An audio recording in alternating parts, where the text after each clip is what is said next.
Good afternoon. This is Morty.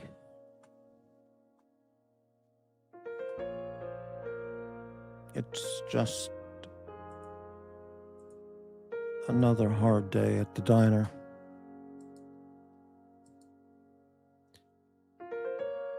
Morty is very down today. No energy. No enthusiasm.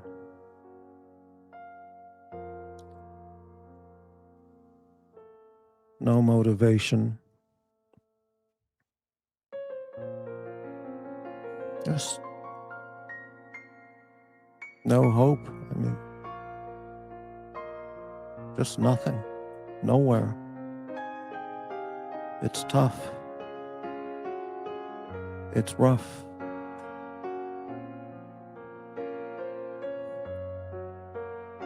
Tom Cruise always seems so up, energized, and happy. Maybe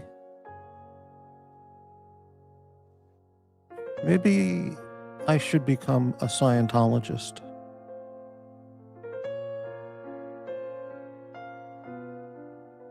Maybe that's what's missing. That's what's needed in my life. Scientology.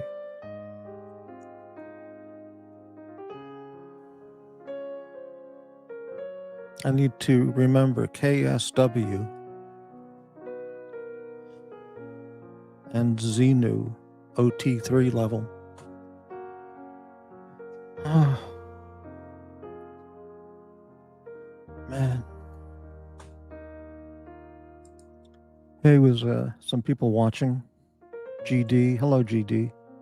Yes, you are my good friend, GD. Hey, Max, how are you? It's tough, GD. Here I am on my channel. The pseudo intellectual,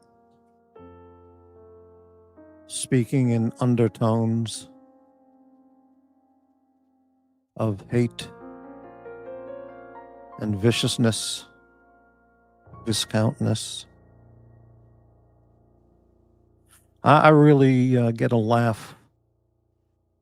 Not a laugh, a wince of pain when I hear the haters refer to the other channels, including mine, as they're the haters.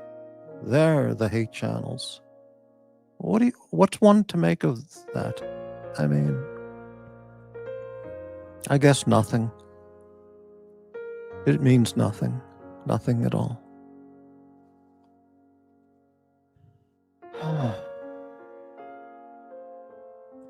It's overwhelming, inundating.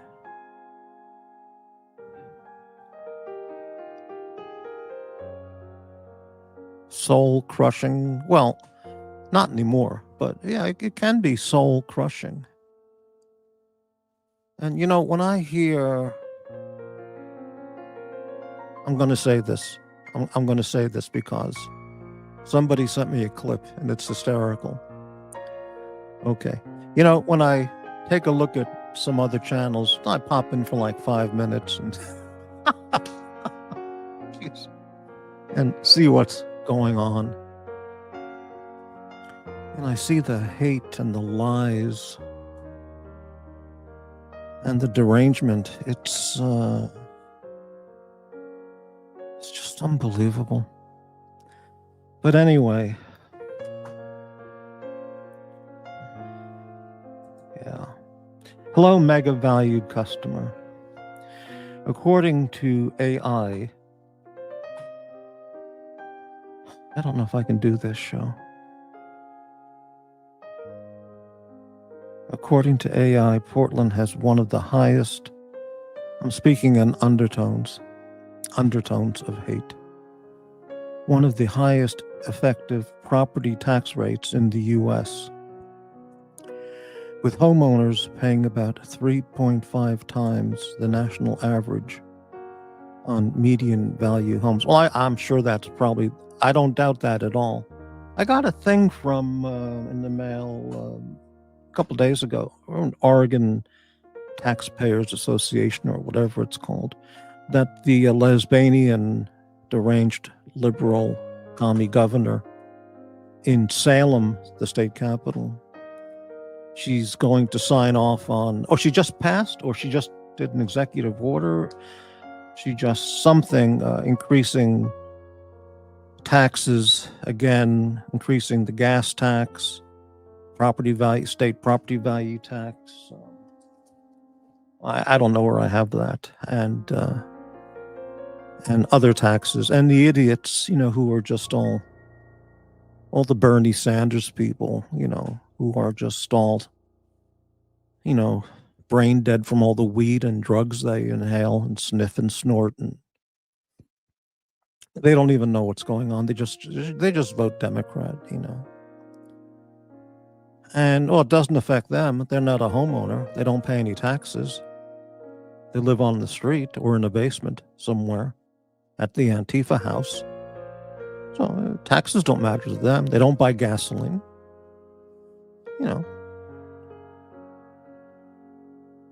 They don't care about school board issues because they never got past the third grade, But anyway, enough of that negative talk. Oregon is a terrible place to, I'm all for this Eastern Oregon splitting and becoming part of Idaho. I think that would be just phenomenal. The only problem for me, or the big problem for me, is if that happened and Eastern Oregon became like the state of Idaho and Eastern Oregon, or however it was, just Idaho, Greater Idaho, whatever. The towns in Eastern Oregon are so small. I mean, the cities are so small. I mean, it would be very tough to live there. I mean, there's just, after one day, you've seen everything and done everything that the town might have to offer. It would be tough to move. I've been looking at Boise, Idaho a lot. Coeur d'Alene, very expensive now, full of West Coast insane liberals who've moved there to destroy it. And Boise, Idaho, I've looked at it and, I've even planned a trip to go there, but I put that on because it's not that, anyway, it's, there's just, I guess if you live in Boise and you want to go like freshwater fishing, like trout fishing, which I've never done, fly fishing, freshwater fishing. It's always been, ocean fishing or, Long Island Sound, off the waters of New York and Long Island, never freshwater. So you can't do that. You can't go to if you live in Boise, you just can't drive to the coast like you can here in Portland. It's an hour and a half drive. I don't know what to do. Hi, Rufus. Jesus, Morty. See a doctor and get some antidepressants. You're going to make me cry. Well, would you prefer I switch over to screaming, yelling, hate mode? Screaming, yelling, hate, face blasting, viciousness, lying, screaming out lies and hate. Would you rather have that? I mean, I can do that with the proper motivation. A couple thousand Cash App, PayPal. I can switch over into a deranged Neanderthal running a channel of hate, lies, screaming, viciousness, racism, anti-Semitism. I can do that. Yeah, just give me a little motivation, Rufus.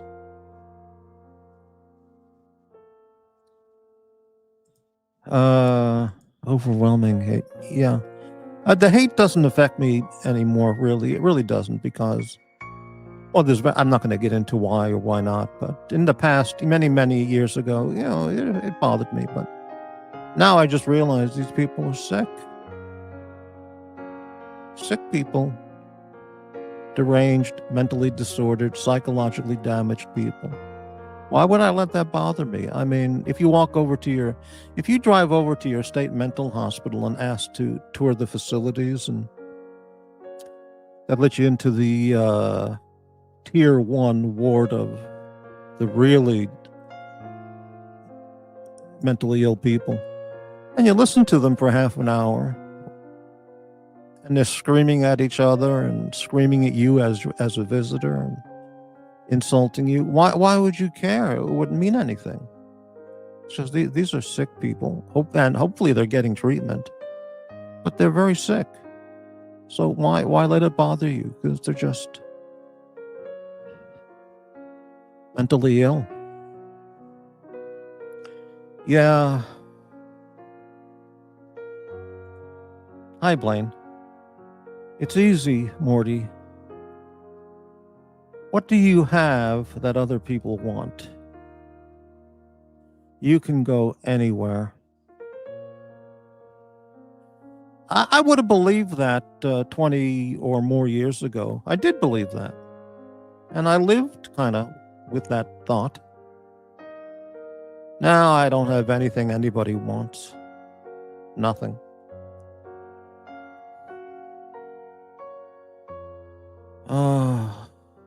Leaving Japan was one of the worst major decisions I've ever made in my life. I absolutely had it made. It was so beautiful there, and the women and the people and the activities and the safety, public safety, unbelievable. And the employment and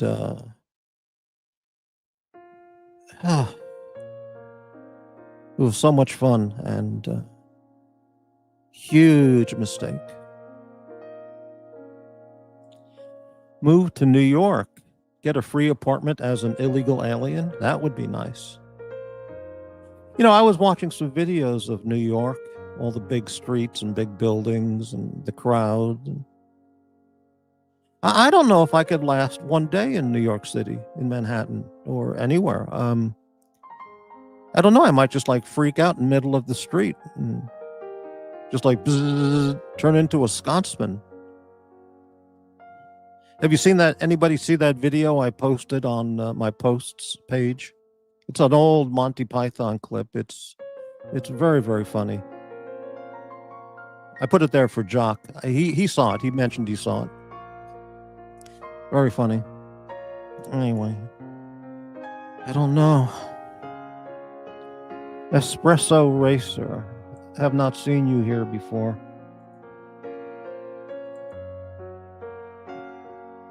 Tell us about yourself. Oh, I see. Very good. Good to see you. No Place for Old Men, starring Morty Lee Jones. I didn't like that movie. I mean, Tommy Lee Jones, maybe his career best performance for but the movie itself, I just didn't care for it. And I did like Josh Brolin. He's quite good. I don't include him at all in that other category of Hollywood trash actors that I mentioned sometimes. Though I've never heard him talk about, politics and stuff, so I don't know. I met his dad, James Brolin. We had a nice chat. Nice man. Clueless about American politics. He went on a radio station once after the 9/11 tragedy, and he was drunk off his ass. I think some radio station was doing a 1-year look back at 9/11, and he came on the show to promote some TV movie or something he was doing, and the radio guys, they said to him, "So James, what are your feelings today about 9/11 1 year anniversary?" He goes, "Yes, 1 year, celebrate. Let's celebrate the day. Let's celebrate the day." And so the radio guy, I'm sure it might be on YouTube, this clip, and the host goes, "James, yes, we're talking about the World Trade Center, the 9/11, attacks." Yes. Oh, yeah. Yeah. Oh, that was terrible. Right. But he's a nice enough guy. But his son's a better actor. He was serviceable in like Marcus Welby and Westworld. Westworld was a good film with Yul Brynner and DW. Hey, Pasta. One of my favorite, maybe my favorite Pasta moment on all these hate channels was he was in an argument with the tow truck driver, and the tow truck driver was threatening to beat the shit out of him or something like that. So this is basically the conversation back and forth, and Pasta said, "Oh yeah, well listen, I'll give you my home address. I'll give you my address. Come on over to my place. I'll beat the fucking shit out of you." And of course the tow truck man, never went. He chickened out, and blah blah blah, and hemming and hawing. And he said, "No, I'll give you my address. Come on over. I'd be happy to meet you and beat the fucking shit out of you." And the tow truck driver just, had shrinkage and, disappeared from that conversation, something like that. But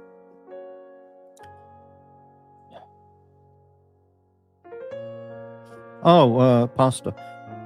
Wonder what our founding fathers would think of where we're at in life and society.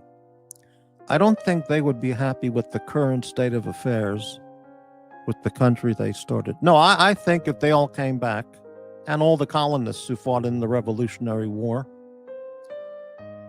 the founders of our country, the creators, I think they would shoot on sight all these traitors in society. Just shoot them on sight, hang them in the town square, tar and feather them.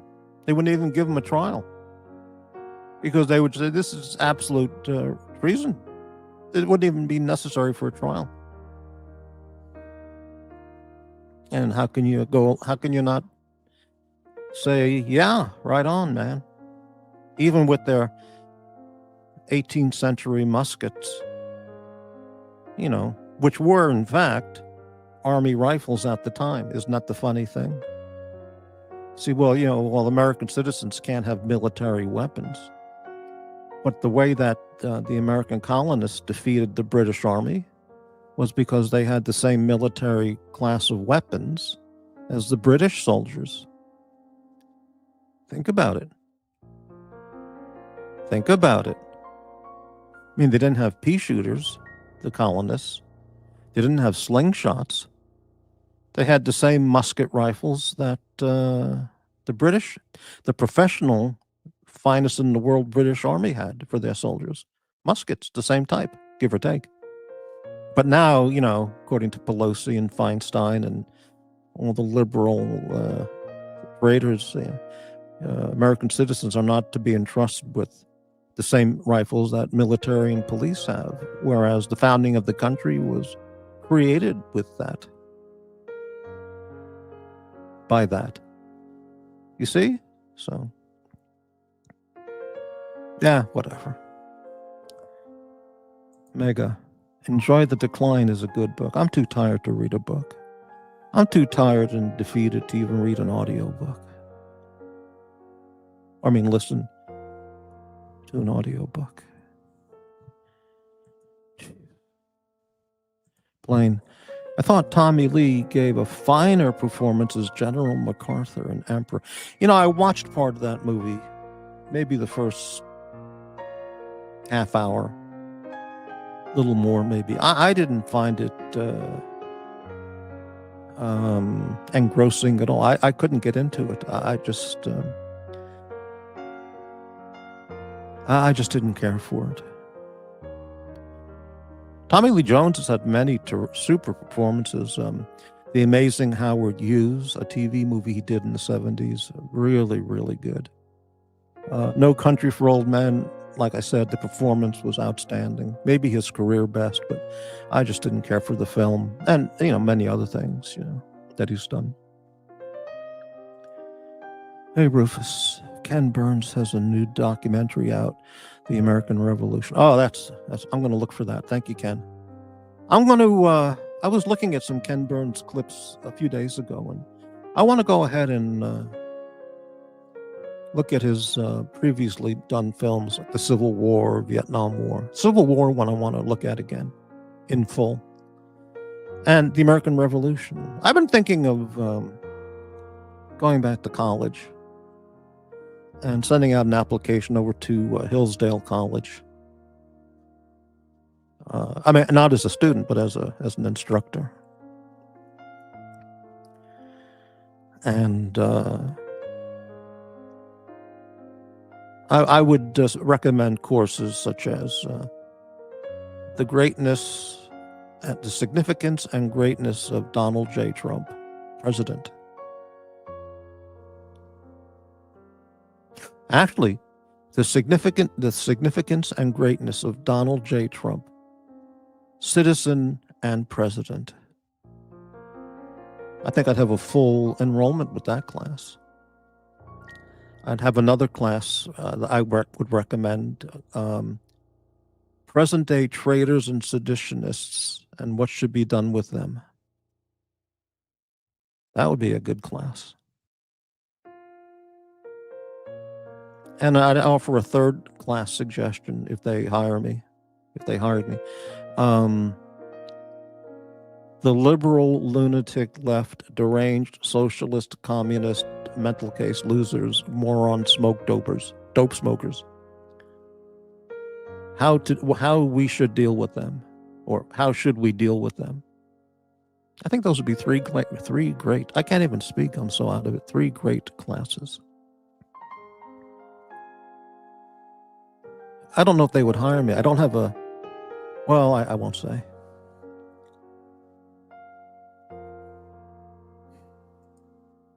Max, have you watched the Fallout series on Prime? No, I'm not familiar with that show at all.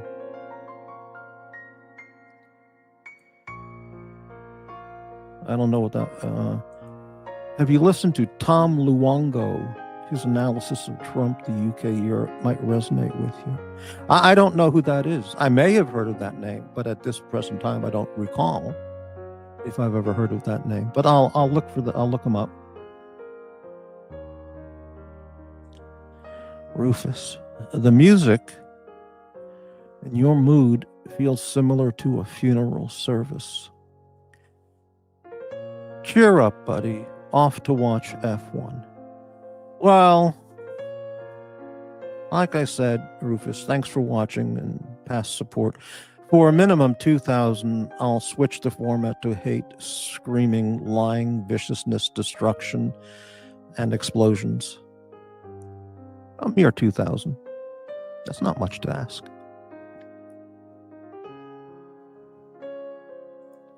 F1 has lost its luster. I find MotoGP much more entertaining. I don't understand car racing. Well, first off, let me say completely, if anybody enjoys car racing, then fine, enjoy it. Have fun and enjoy it. But I don't get it because you're sitting in the bleachers, the stands, or you're at home watching the TV, or at a bar, whatever, watching the big screen. And it's just cars going around in a circle, an oval, a pattern, just going around and around and around and around and around and around and around and around and around. What's to watch? Now, I know the excitement is when a car crashes and flips over and catches on fire. That's what everybody wants to see, but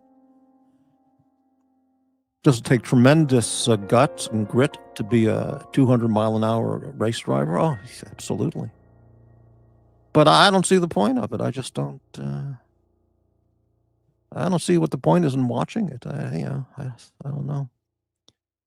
I mean, when you go to the stadium to watch it in person, there may be, lots of really great-looking Southern girls in hot pants and low-cut shirts with a lot of boobage being exposed and long, silky blonde hair and, cowboy boots and, smoking dope and drinking beer. And it'd be fun to sit around those people. But I just don't get it. This, for the one season, is actually coming down to the last race. It's been brilliant. Well, good. It's nice that you're enjoying it. As far as personalities, F1 is loaded. Lando Norris seems like quite the young man. Yeah, I don't know anything about racing, car racing, horse racing, dog racing. When I was in Miami, a business friend took me to the dog track, which was the first time I ever seen that. I don't remember the name of it. We went to Hialeah. One of them had flamingos in the middle of the track. That might have been Hialeah. I went to a horse race, but I remember the dog racing. And I thought, and we went to the clubhouse room where you can get dinner and sit by these large windows way, way up high overlooking the track and the stadium, or the track. So the dogs look like the size of a mouse because you're so high up. And I thought, what is this shit? This is so stupid. So my friend said, hey, you going to bet? I said, I don't know anything about dog racing. Well, go ahead and place a bet. Pick one. So I said, all right, well, I put like $5 or $2 or $10 on the first race that we saw when we got there. I just picked by the name, and it won. So I made like, I don't know, $30 to $40 on the $10, something like that. And my friend carried on all night long. Can you believe, Morty? He won. He won on his first bet. It's like, and the way they train those dogs to do that, the racing, it's called coursing. It should be outlawed. I mean, it should be illegal. The inhumane treatment of the animals. And then when they're finished with their racing life, they're unadoptable for the most part because they've been trained in viciousness and hate and viscountness and aggressiveness, and it's too hard for them to just transition to be a safe, lovable, loving house pet. The whole thing stinks, Why don't they just use animated animatron dogs like at Disneyland and have the computer like in Las Vegas when you pull the slot machine button, when you just do the same thing with the animatronic dogs and they're off. Ding! And the computer runs the race like a gambling slot machine. And don't mistreat the dogs that way. Same thing with horses. I don't know if horses are mistreated in the horse racing business. I don't know, but the greyhounds, they certainly are.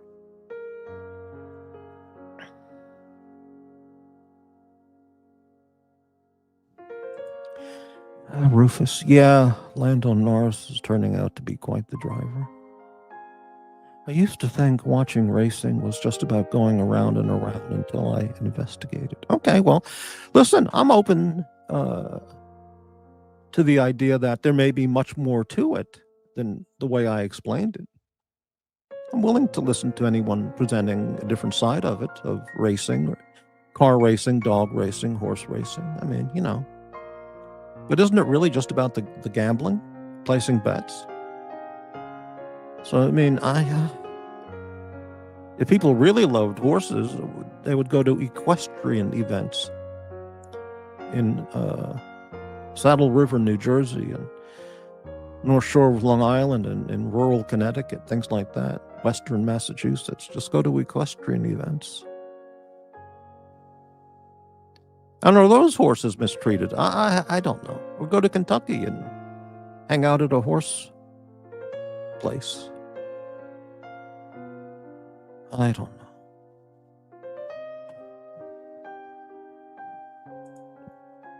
Blaine, watching is for those who don't have the balls to do it themselves. not unlike getting laid. You mean like sumo wrestling, Lane? So watching sumo, all the ladies who go to the sumo wrestling in Tokyo or Yokohama, they're in the audience. They buy the tickets and they watch the sumo wrestling because they don't have the balls to do it themselves. You might be right. I don't know. Yeah. I took the train from Yokohama station back to Tokyo, whatever station it was, and on the train was a sumo guy, because one of the main areas for sumo schools, sumo, academies or dojos, whatever you would call them, is near Yokohama. And there was a guy in full sumo headgear, with the hair pinned back with the rubber band thing. I know it's not a rubber band, but and he was a sumo guy, and he's going to or going home from his training that day. And I took my camera and took a picture of him when he tried to do it without, intruding on his privacy, because I thought that's a real sight of Japan. When you take the Long Island Railroad, from Penn Station out to Huntington, you don't see sumo wrestlers in full garb on the train. You know what I mean? So I have that picture somewhere. Maybe I can find it, dig in my files there. I didn't use a digital camera back then because the digital cameras were out and I didn't understand how they worked. Everybody I knew was using digital cameras. I didn't get it. So I bought cameras at the convenience stores. Maybe they were branded Fuji cameras, probably. Yeah, Fuji brand. And, you get 24, 30 pictures on the roll and you get it developed. I didn't know anything about the digital thing. I couldn't figure it out. I don't get it. But, I'm not an early adopter.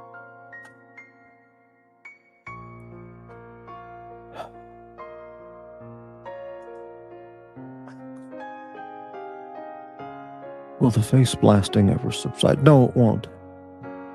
It won't. It never will. It'll just keep getting worse. Blaine, what's inhumane about it? Michael Vick. Well, I have no idea who Michael Vick is. Let's see if I can find out. Did he invent Vicks cough drops? Michael Vick, college football coach. So famous and a dog. Oh, what is this? Michael Vick played Virginia Tech, Atlanta Falcons, Philadelphia Eagles, New York Jets, Pittsburgh Steelers as quarterback. Currently head coach at Norfolk State in Virginia. Okay. And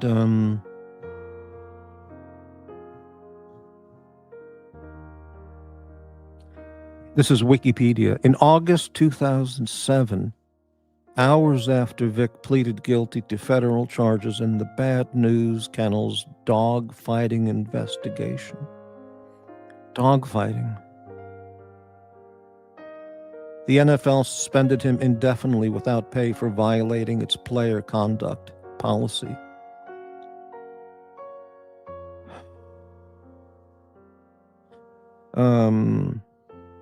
Vick admitted he provided most of the money for the gambling side of the dogfighting operations. How can any human being do that? I mean, there's people out there who are into dogfighting, and my opinion on that is anybody who promotes, participates at any level, as a attendee, as a dog owner, as a dog breeder, trainer, all those, the punishment should be castration. I mean, that's it. Anybody who would do that to dogs, just castrate them. Not the dog, castrate the guy, the person. It's just an immediate decision. Not a jury trial, it's a bench decision. Judge hears the evidence and goes, okay, guilty. Punishment is castration. Bailiff, hand him over to the court marshals, transport him to the hospital, and to undergo castration within the next 72 hours. That's it. And of course, the additional specifications. You can no longer ever associate or communicate with on social media, in person, phone, mail, anything with participants or people in any level participating in the dogfighting sphere. Wish I could be a judge. You know what really annoys the hell out of me? You watch these police body cam videos, and the person gets charged with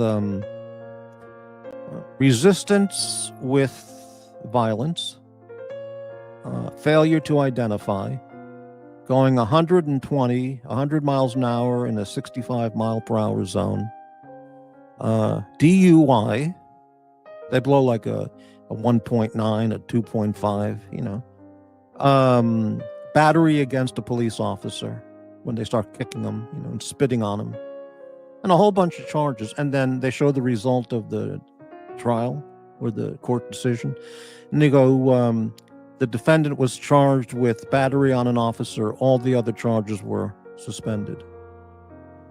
And I don't understand that. Why? If you're speeding 100 in a 65, 55 in a 15 school zone, you don't dismiss the charge. So you charge them for everything, and you try them for everything. What is this dismissing the charges shit? And you don't let people go. You go, okay, a battery, immediate bailiff. Turn him over to the county. What do they call it? I saw one judge in North Carolina. What did he call it? When he immediately ordered the defendant to be taken to the, what did he say? The county. Oh, it was very funny, very Southern humor there. The county, like take him to the county boarding home, something like that. I don't know. Take him to the county B&B. Then he just immediately, handcuff him and just take him out. That's it. Just drive him over and begins the sentence immediately. Judges don't do that, or it seems like most of them just don't do that. Billy Bob Thornton versus Tommy Lee Jones. I don't like Billy Bob Thornton at all. I've never met him. I just don't like him. I don't like the movies he's in. I don't like the projects he picks or produces or writes. I don't like anything about him. Tommy Lee Jones, totally different. Yeah, totally different. I think Billy Bob Thornton's really a sick and twisted guy, kind of like Quentin Tarantino and many of the other Hollywood sick, deranged people, deviant people. Blaine, plea bargaining is standard operating procedure. Well, I understand that. Saves everyone a lot of paperwork. But they're not facing the punishment for what they've done. So if I were the judge, I would just alert all the prosecutors, all the defense attorneys. I'd have it on my bench next to my name, next to my nameplate, where it said Judge Morty Diner, Judge Morty's Diner. I would say, no plea bargaining. Plea bargaining is off the plate. That'll be it. I mean, so if you get somebody who is charged with murdering a car full of nuns and also going 75 in a 15 school zone, I charge him for murdering the carload of nuns, and I would charge him. And I would try him for speeding 75 in a 15 school zone. So if he gets 900 years for killing the carload of nuns, I'm going to give him 915 years or 903 years, because I don't understand this dismissal of charges shit, a reduction of charges. This show needs monies and guests. Oh, I didn't even think of the invite list. I'm so tired. So out of it. Just can't do it anymore. I'm driving Rufus to tears.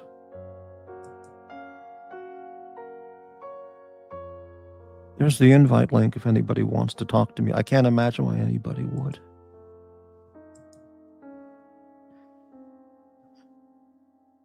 Nobody wants to talk to the undertoned pseudo-intellectual.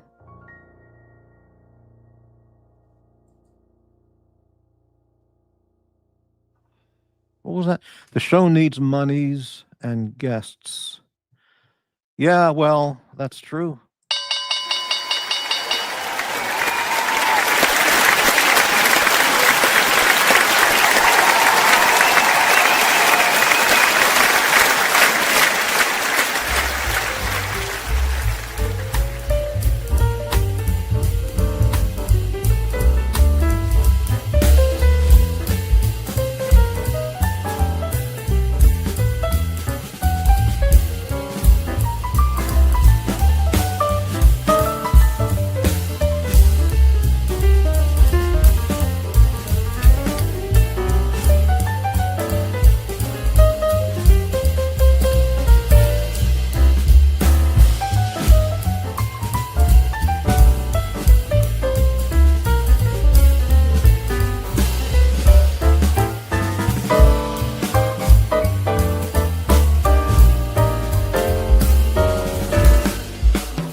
Come on, but like, dude, what do? I lost so much money. Seriously, I didn't know I could lose this much money this fast.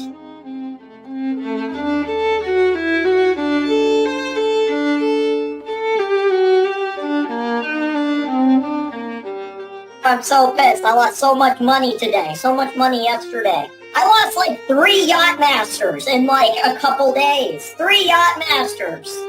3 Yacht Masters. 3 Yacht Masters. 3 Yacht Masters.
What can I say?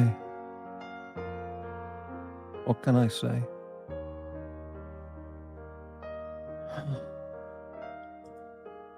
Oh, delayed gratification turtle. Oh, there's an image.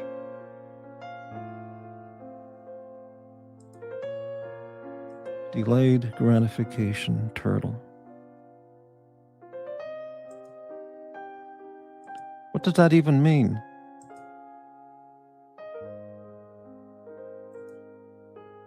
He says, to make it in Horleywood, you have to please and take instructions from demons. There are much more talented people not currently in Horleywood who don't sell their soul. Well, that's correct, of course. Yeah, I mean, John Travolta, how do you think, well, one of the primary ways he succeeded to superstardom levels at points in his career, Kevin Spacey, I mean, the list is endless. Goes back to the beginning of Hollywood. Now, listen, if there's some beautiful, unbelievably sexy, knockout, gorgeous German lady producer who has long platinum blonde hair and thigh-high leather boots and a black leather micro mini skirt, and she wants to put me in a movie that'll pay and a multi-million-dollar contract, and all I have to do is eat her out at her whenever she calls me, and bang her, throw her a bang whenever she calls me to come over and do it. Is that sexual harassment? Oh, absolutely. Would I do that and would I sign the contract and agree to that? Yeah, I would. Who wouldn't? Of course I would. But the thing is, that's the rarity. It's usually the guy in position of power, the producer, director, studio executive, business, guy. And he takes advantage of the male talent, the male actor. And they go, hey, here's the deal. I'll put you in this, like Weinstein. But he did that with Weinstein, but he did that with women. And that's sexual harassment, and he's being punished. But what woman would want to have sex with Harvey Weinstein? I mean, it's just revolting. But the ones who did and never said anything, are they whores? Well, of course they are. Did they sell any integrity they had for the money and the fame? Absolutely. That's between, but those people are out there. But when the male in power does that to the male actor, and the male actor agrees to give the producer at his behest blowjobs and anal sex in exchange for this 3-picture deal at millions of dollars, there's no shortage of men actors who say, where do I sign? Now I can't imagine actors like, old-time actors like Lee Marvin, Robert Mitchum, Jimmy Stewart, Jack Palance. These guys saying, the producer, studio exec saying it to Jack Palance and go, here's the deal. I'll give you a 3-picture deal, $3 million each picture, one movie in 3 years, one movie a year for 3 years, plus 5% participation in the gross receipts. But the deal is, between you and me, you have to give me a blowjob or anal sex, or let me fuck you in the ass whenever I call you up in the mood for that. And what would Jack Palance or these guys have done? They'd have thrown these guys out the fucking window. But these are not men in Hollywood. They're fancy boys wearing a fur jacket and a European carry-all. Totally amoral. Not immoral, amoral, not even amoral, negative moral. Like some YouTube people, just totally decrepit people. Anyway, how did I get onto that? Unbelievable, but true. The word of the moment is pseudonym. Why is the GD? What does that mean? The word of the moment is pseudonym. Why? What's the story with that comment? Mac.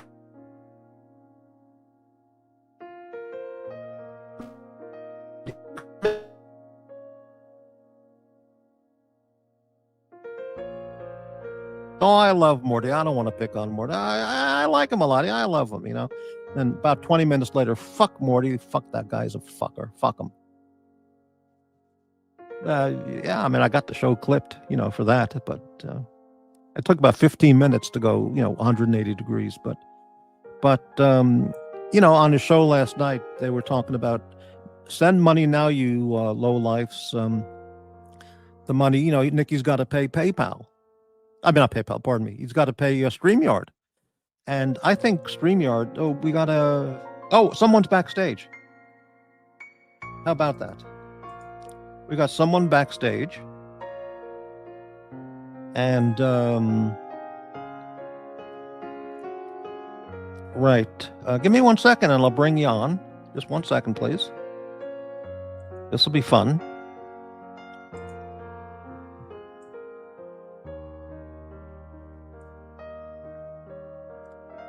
Just 1 second, I'll bring you right on here and have a good chat. Yeah, this is some guy, his screen name backstage who wants to come on the panel is Mazal for 300 Juice Man. Shalom. Mazal for 300 Juice Man. Shalom. This guy's sick. Very, very sick guy. Very sick. Anyway, what was I saying? Oh, yeah, something about Nick. Yeah, on the show. Yeah, so StreamYard costs, I think I pay $45 a month. It was $25 a month when I started years ago. And I think it's $45 or $49 a month for the monthly plan. You can get other plans with additional features. And on the show last night on Nick's channel, they were saying, you send money because he's got to pay for StreamYard. And of course, that's true. The channel owner has to get the money to somehow use his own money or, get the super chats, donations to pay for the expenses of operating the channel, such as StreamYard and any other software programs that they use. So that could be $100 a month, maybe a little more, I pay about $75 a month for StreamYard and a couple other programs to use. But what happens is on the Nick channel, people send the money, and I'm sure he uses the money for the PayPal and stuff, but then he goes and buys Rolex watches. He takes trips, and he buys stock. So, I mean, honestly, that's not needing money. That's wanting money. I mean, I've mentioned this when he said, I lost 3 yacht masters this week because of the big $80,000 loss he had. In the month. He had 90,000 on paper. I know it's on paper, but he said, I lost 3, like I lost 3 yacht masters, but he doesn't need the money. I agree. He should get the money from his viewers to support, to pay for PayPal, StreamYard and whatever other services he uses to run the channel. That's fine. Of course, that makes sense. But additional money, he doesn't. It's not that he needs it. He wants it. He likes it. To buy stock, play the market, buy Bitcoin and other shit coins, whatever that stuff is, and buy nice dinners at restaurants. And whereas here on this channel, I need the money. I don't buy stock. I don't buy watches. I don't buy a Rolex, I haven't taken a trip in a year, and that was just to Las Vegas. And that was kind of free because the Rio hotel gave me 5 days free, and the airplane was $102 on Spirit Airlines, which was a very unpleasant experience. But that was the max I could afford. Needing money means you can't pay your doctor bill, your dentist bill, your power bill, your phone bill. You can't pay your mortgage payment, your rent, your car payment. You know, that's needing money. You can't buy any food. You can't do anything. That's needing money. So he doesn't need money. He wants the money, and that's fair enough. He wants the money, and he likes the money. Absolutely fair enough. And anybody who wants to give him the money, by all means, enjoy it, do it. But it's not needing the money. It's not I'm the poor, which he said thousands of times. No, he's not the poor. So I mean, I just want to put a little bit of reality, a little reality check in there, you know. But by all means, people, if you want to support any channel, the hate channels, the psychotic channels, by all means, enjoy it and send them money. You know, give them the deed to your house. You know. But, you know, I think words have meaning. You know, words and actions have meaning. On YouTube, words don't mean anything. You can say anything, and the next day, you know, you just, like it never happened. And then they say, oh, I never said that, which is hysterical. When the day before, everyone's got a clip of what they said. But,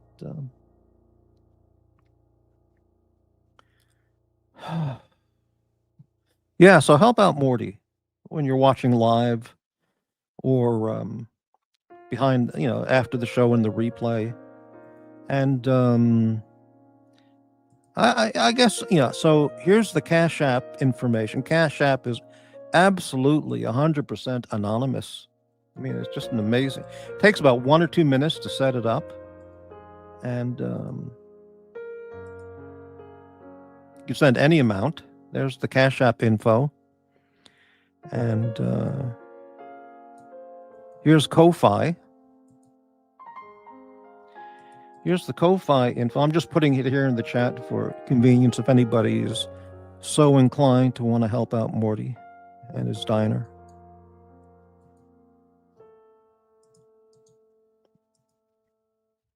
And help Morty, you know, get a teaching position at Hillsdale College.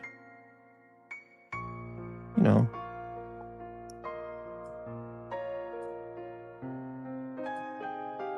Yeah, you know, I'm on Instagram, and sometimes people send me a follow request on Instagram. Here's my Instagram.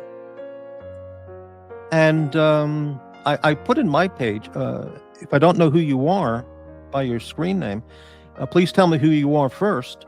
Otherwise, I'm not going to just add a complete stranger. And so I get requests for, you know, follow my channel, my page, and I have no idea who the people are. And in many cases, they have nobody I know who's following them, or you just, I don't know who they are. So I just delete them because after a week or so, because I have no idea who they are, you know. So if you have a different screen name on Instagram, just send me a message. Say, hey, Morty, this is, you know, this is so-and-so on YouTube. Then I'll be happy to add you to my IG page. But it's also a good way to get hold of me, you know, Instagram or email. My email is Morty's Diner at proton.me. No apostrophe. And people send me emails. I get clips. People do send me clips. You see, the psychos, people send them clips. People send me timestamps and clips. It's true. You know, I think he thinks I watch 20 hours a day of everybody's show, like he does.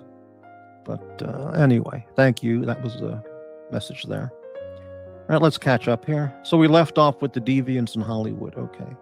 Nikki must, well, I mean, it's all on paper, but is it? Hello, Mega. Junior's cheesecake with xylitol gave me diarrhea. Yeah, they do have a cheesecake without sugar.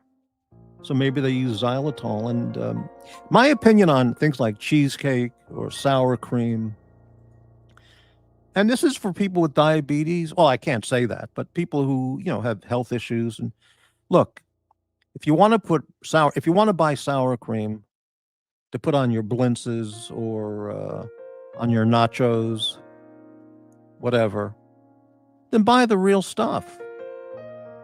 You know, 2 tablespoons of the real stuff versus, you know, a cup, an 8-ounce cup worth of the fat-free sour cream. It's just not worth it, because then it's not sour cream. It's tasteless, nothing.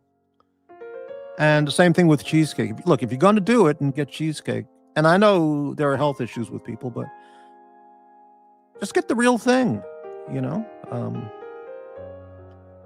If you're going to go to Thailand for a sex tourist trip, and you want to meet sexy women to have sex with and throw them a bang every night, find a real woman. Don't settle for a ladyboy who says, "I'm a woman. I am a woman." No, I mean, go for the real thing. Get a real woman. Get a real sexy, beautiful woman. Now, I'm not saying if anybody wants to go to Thailand and hang out with the ladyboys and bang them every night, by all means, go ahead. But, you know, but if you're going there for women, don't just you go for the real thing. You know, I mean, I think that's a reasonable approach. Hey, MT85, all together, or you mean just for the day? Oh, very funny. Right. Okay. MT85, thank you so much for the channel support. 1999 super sticker. Thank you very much. I don't know how long MT85 has been around on these and those channels, but it didn't take long for him at all to get an insulting nickname. You know, that's what they do. They just hate. Yeah, show sponsor MT85. Thank you very much. Delayed gratification turtle. I lost $600,000 in a week on a stock named SEZL on the NASDAQ when share price went half in 2 to 3 days. It happens. It's tough. I feel your pain.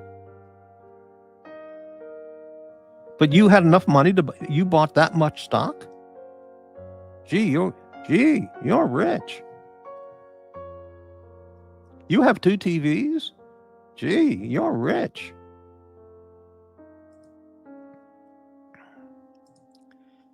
Bought Parcel for $20,000, very cheap. It went to $1,300,000, then went half.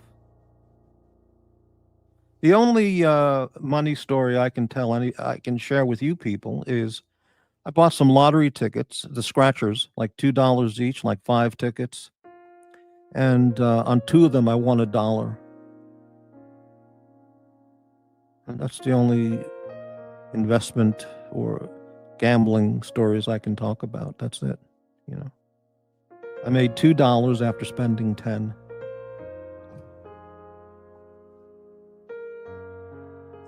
What does that mean? I don't even know what that means.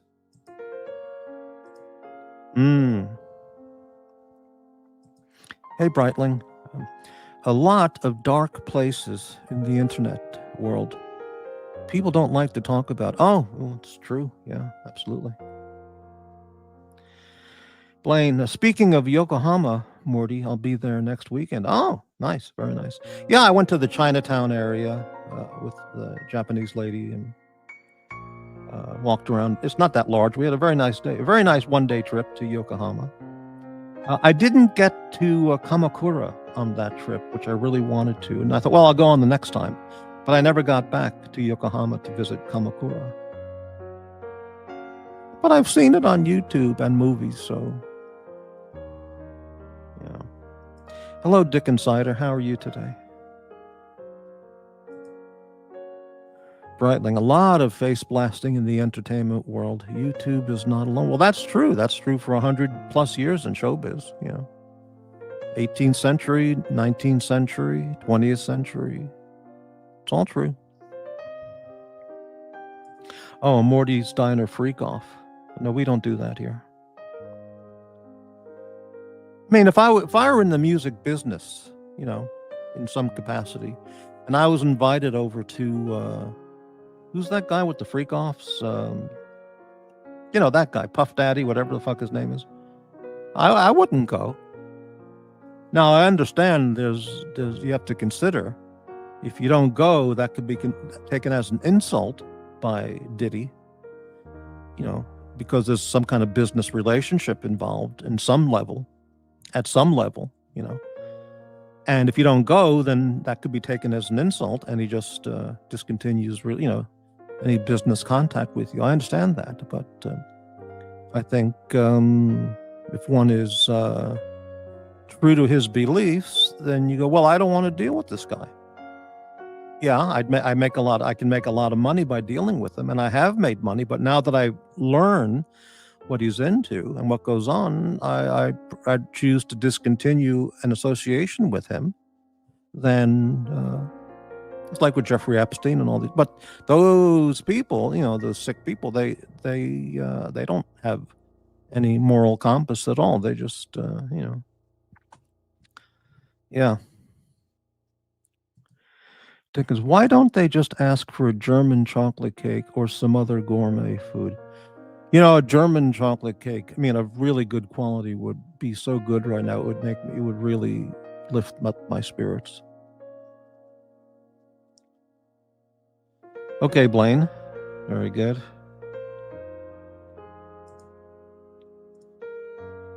It happens even in pro sports world. Top people have to do sick stuff to... Oh, it's true. Sure. Right.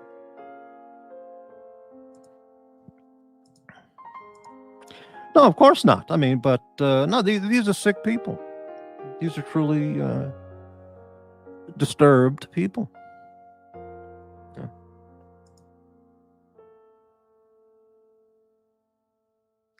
I don't know what that means, that word. It's fun money, right? Oh, look at this comment. Morty needs money to buy a turkey dinner next Thursday. I don't have money for that. To go with a friend or join friends at a nice restaurant for a turkey dinner, Thanksgiving turkey dinner. I don't have money for that. I can't do that. I'll have to have a Stouffer's frozen turkey dinner. That's all I can do. Spirit Airlines, same quality as American. Yeah, no, Spirit Airlines was... the flight itself, the pilot was good, and the plane, no problems. But all the other, they charge, it's very, very cheap to buy the ticket, okay? But then when you add on other things like you want to choose your seat, okay, you got to pay extra for that. Where in the plane do you want to sit? Okay, you pay extra for that. Do you want any snacks? Okay, you pay extra for that. Do you want a coffee on the plane? Well, you pay extra for that. Do you want an aisle seat or a window seat? Well, you pay extra for that.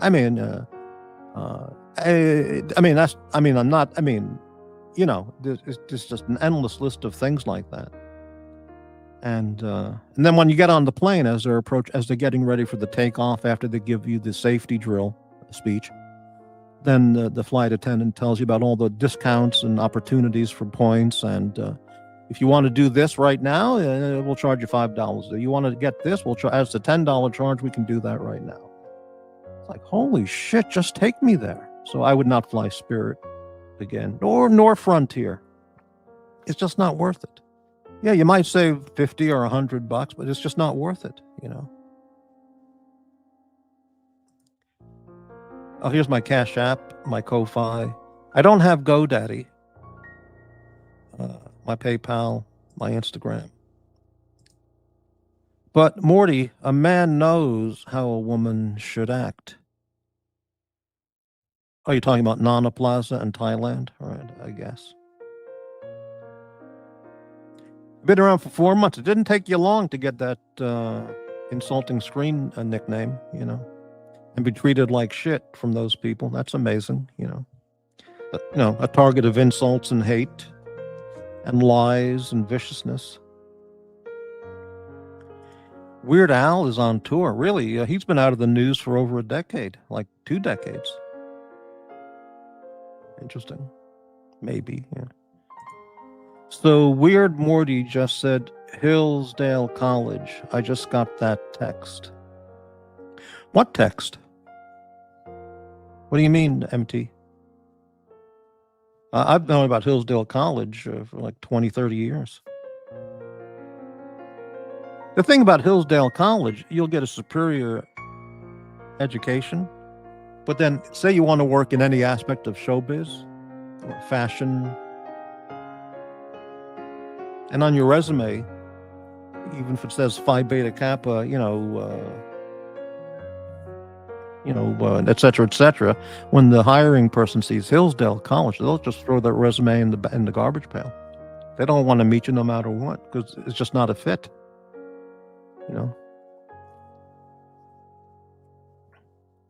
At those companies, those industries, yeah. Hello, little Dave. How are you? I'm terrible. I haven't seen Herman in a long time. I don't know.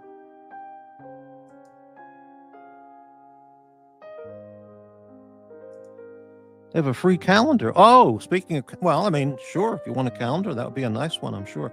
I got an email on the Trump, email list. The 2026 official Trump calendar is out now and available. And I don't have money for that. I don't know what it costs, 25, 35, 40. I don't know, but I don't have money for that. I can't afford that. I'm the poor. I don't have any stock. I don't have Rolexes. I've never bought a Rolex or Rolex collections. I don't buy $500 of wine. Though I can tell you this, if I did, I would certainly know how to use a corkscrew. Jeez.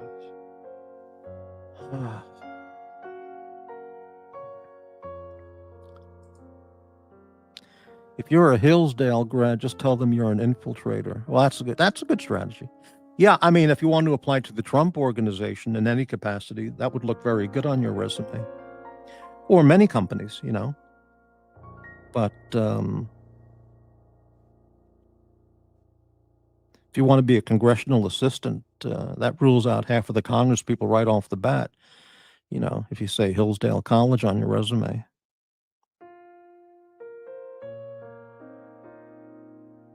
I mean, Ted Cruz would be interested maybe for an interview, but AOC and those other commies, there's no way.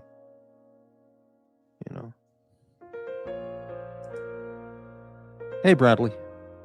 Bradley, that punter who hangs around Morty's diner and the dungeon has been banned from Retard Island and is beefing with Little Dave. Bradley, why are you banned on the Watch Nicholas channel? What have you or have you not done or been accused of having done or not done?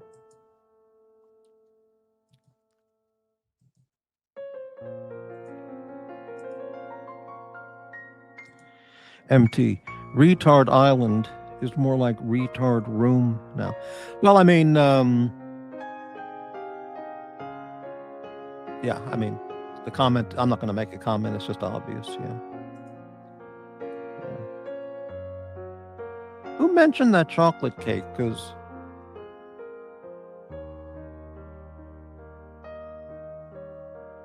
I'm so down. Maybe that would boost my spirits. I thought people would be sending all their, fortunes to me today due to my ultra depressed, hopeless personality today, but nothing, just MT85. Helping out.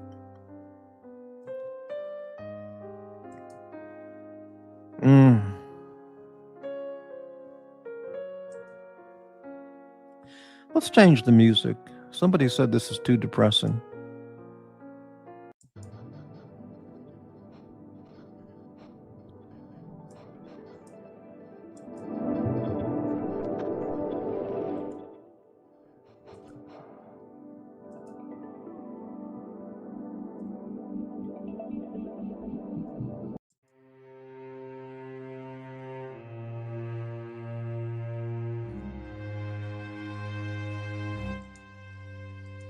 Oh, this is better. Less depressing.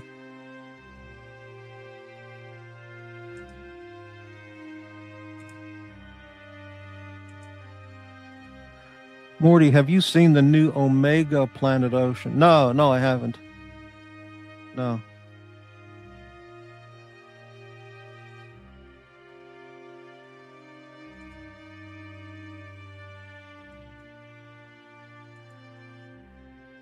Would any of the multi-millionaires out there, the super wealthy, like to send me a $10,000, $20,000 PayPal Cash App?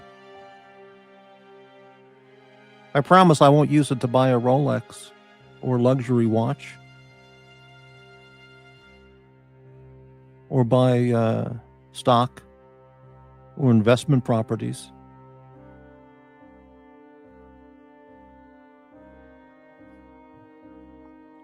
That's a good question. But I think little Dave falsely accused me of being the N-bomber. It's just young and cheek. I don't have any real problems with little Dave. Young and cheek, is that British talk? British English? Like cheeky? And little Dave, whom Blondie referred to a few days ago as Small Dave, he says, I did no such thing, Bradley. Young and check. All right, let me go back here. Dave falsely accused me of being the N-bomber. It's just young and check. I don't know what that phrase means. I don't know what that sentence means, Bradley. Young and check. Oh.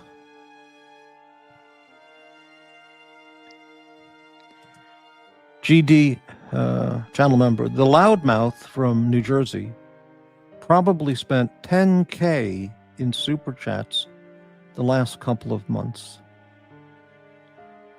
Well, he sent some donations to this channel, but certainly not in the category of 1K or 10K. But JB, send me 10K. I need it. Help me, JB. I had a girlfriend from Montclair. She was wonderful. We should have gotten married. I fucked up. We got along like lox and bagels, like peanut butter and jelly, you know? Like bologna and mustard on a white bread sandwich. We got along just great. Maybe I would have wound up living in New Jersey. North Jersey, I mean, you know? Help me, JB. I need the 10,000. Okay, enough of that. Really, GD, you think he's spent over 10,000 in super chats? Well, there are a number of wealthy people out there who've given such amounts. AD Never Calling in his support of Archie. Archie alone has been over 20K. I mean, that's just clear. Clearly well known. I mean, JB, you're saying he's a significant high dollar contributor to different channels. Tanzeel, of course, and ER. I haven't seen ER around not on this channel for a year and a half, you know.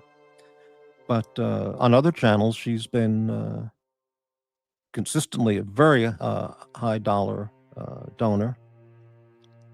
And she has stopped by here in the past, you know, with a super chat here and there, but she's given high dollars. I mean, tens of thousands for sure, you know. Certainly she gave Archie the 20,000 wire transfer to Boot Bear, which Archie accepted, and Bear left. And then the next day, Bear was back. That was true. Okay. And who else? Other super high dollar donors. Well, the Humble Billionaire, Archie's friend from years ago in Jakarta.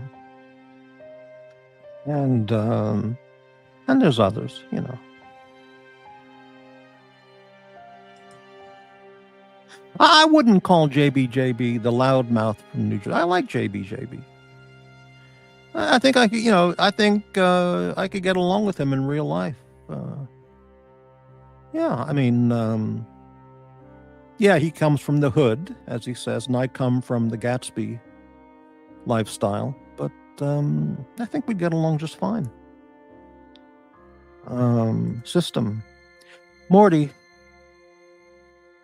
it's my belief that AD Never Calling was actually hospitalized for an overdose of seeing too many GD penny super chats. That could do it. That could have twisted his colon to the point where he needed immediate hospitalization. But that's a tough one. That's a dictionary word. Hospitalization. Hospitalization. 6 syllables. Wow. Certainly possible. Yeah. Tongue. Bradley. Tongue. Let me go back. This is a good question, but I think Little Dave falsely accused me of being the N-bomber. It's just tongue. I don't have any real problems with Little Dave. It's just tongue. What does that mean? I still don't get it. You mean it's just you were just speaking bullshit? Is that what you mean? It's just tongue. I like tongue. I haven't eaten cow's tongue in a long time, but I would have a tongue sandwich or hot tongue plate. Yeah. Now I guess I would. It depends on the restaurant. I would not rule that out. Mustard is necessary if you're eating a tongue sandwich or tongue dish. You know. Spicy brown mustard, deli mustard. You know. Oh, just one of those guys, Uzi or. Who knows? Could have been Lux. Could have been Nick. It could have been anybody. I don't know. I don't know. But one of the racists, anti-Semites, very sick people. One of those. System. This stream has reached an unprecedented level of gloom. You think? You should be on this side of the mic. You want to see unprecedented levels of gloom.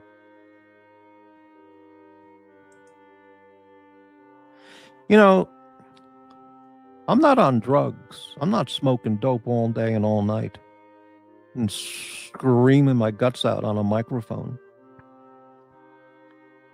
I'm talking to you as a real human.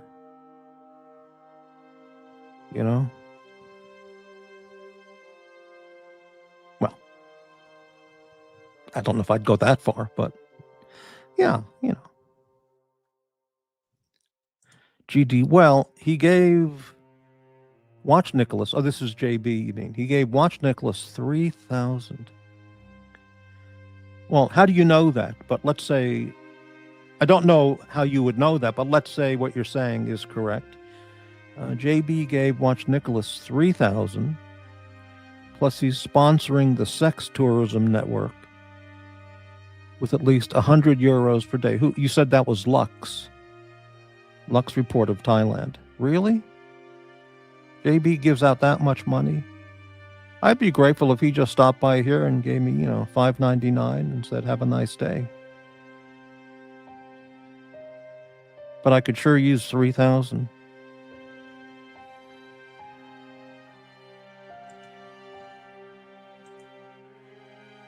As many others, GD, as many others have pointed out, JB tries to emulate, that guy. Well, that's true. That is true. And so do many other people. Why they would do that requires a panel of psychiatrists to evaluate. Blaine, speaking of needing the money, Dale Bozio is asking for help with her medical condition. She's almost unrecognizable. Dale Bozio, that name, she's some rock musician, right? A singer or a drummer?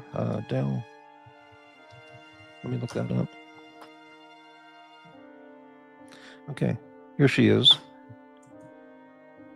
Dale Frances Bozio, born Consalvi, Dale Consalvi, American rock and pop vocalist, known as co-founder and lead singer of the 1980s new wave band Missing Persons, and for her work with Frank Zappa. I've heard the name. I don't know.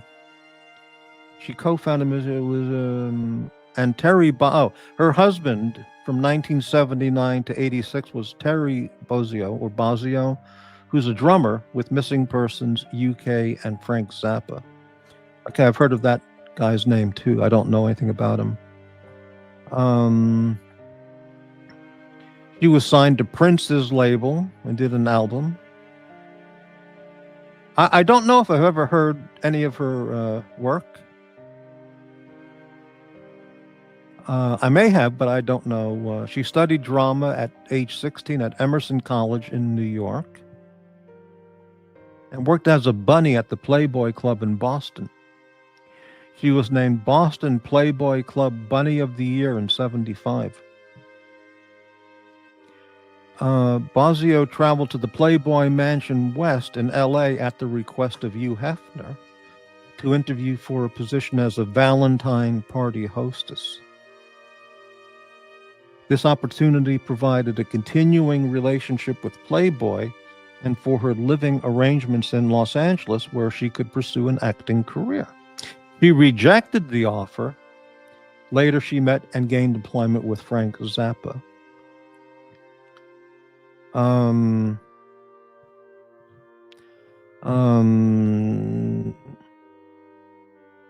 She fell out of a window after being attacked about 40 feet off the ground. Happened at a Holiday Inn in downtown Los Angeles in 1978. She was with Billy Corgan, that weird guy from Smashing Pumpkins. Oh, no, that was in an interview she shared this story. 40 feet, that's amazing you could survive that.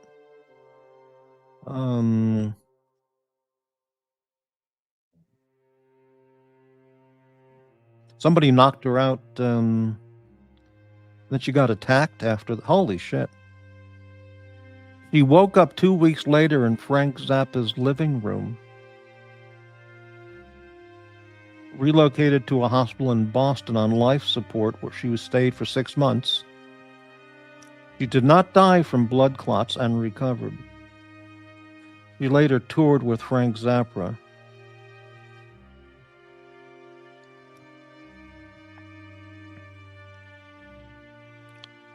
Influenced by Jean Harlow, Marlene Dietrich, and Judy Garland and Frank Zappa. Wow. In 2009, she was convicted of animal cruelty after several dead and malnourished cats were found at her home in Ossipee, New Hampshire. She claimed that the caretaker she had hired to stay at her house did not arrive. He was sentenced to 30 days in jail and 250 hours of community service, barred from keeping pets, and ordered to pay a $2,700 euthanation bill. Yeah. Holy cow.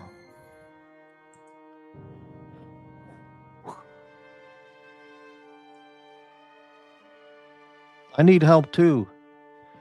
Send money to Dale. Send everybody money.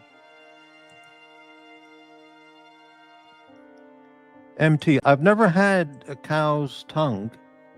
Can you describe it? Well, I'm not an expert on it. Ukrainians eat pig's tongue and cow's tongue as well. Russians.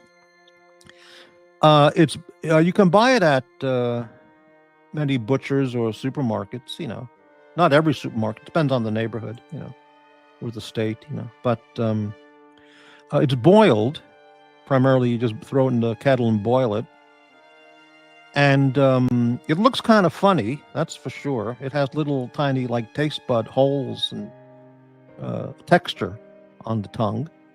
And you slice it, you know, to the texture of like sliced bologna or like a little thicker maybe. If you're making a sandwich, just hot, it's better hot or warm. Put it on bread, like a nice deli rye and mustard. Tastes great, you know.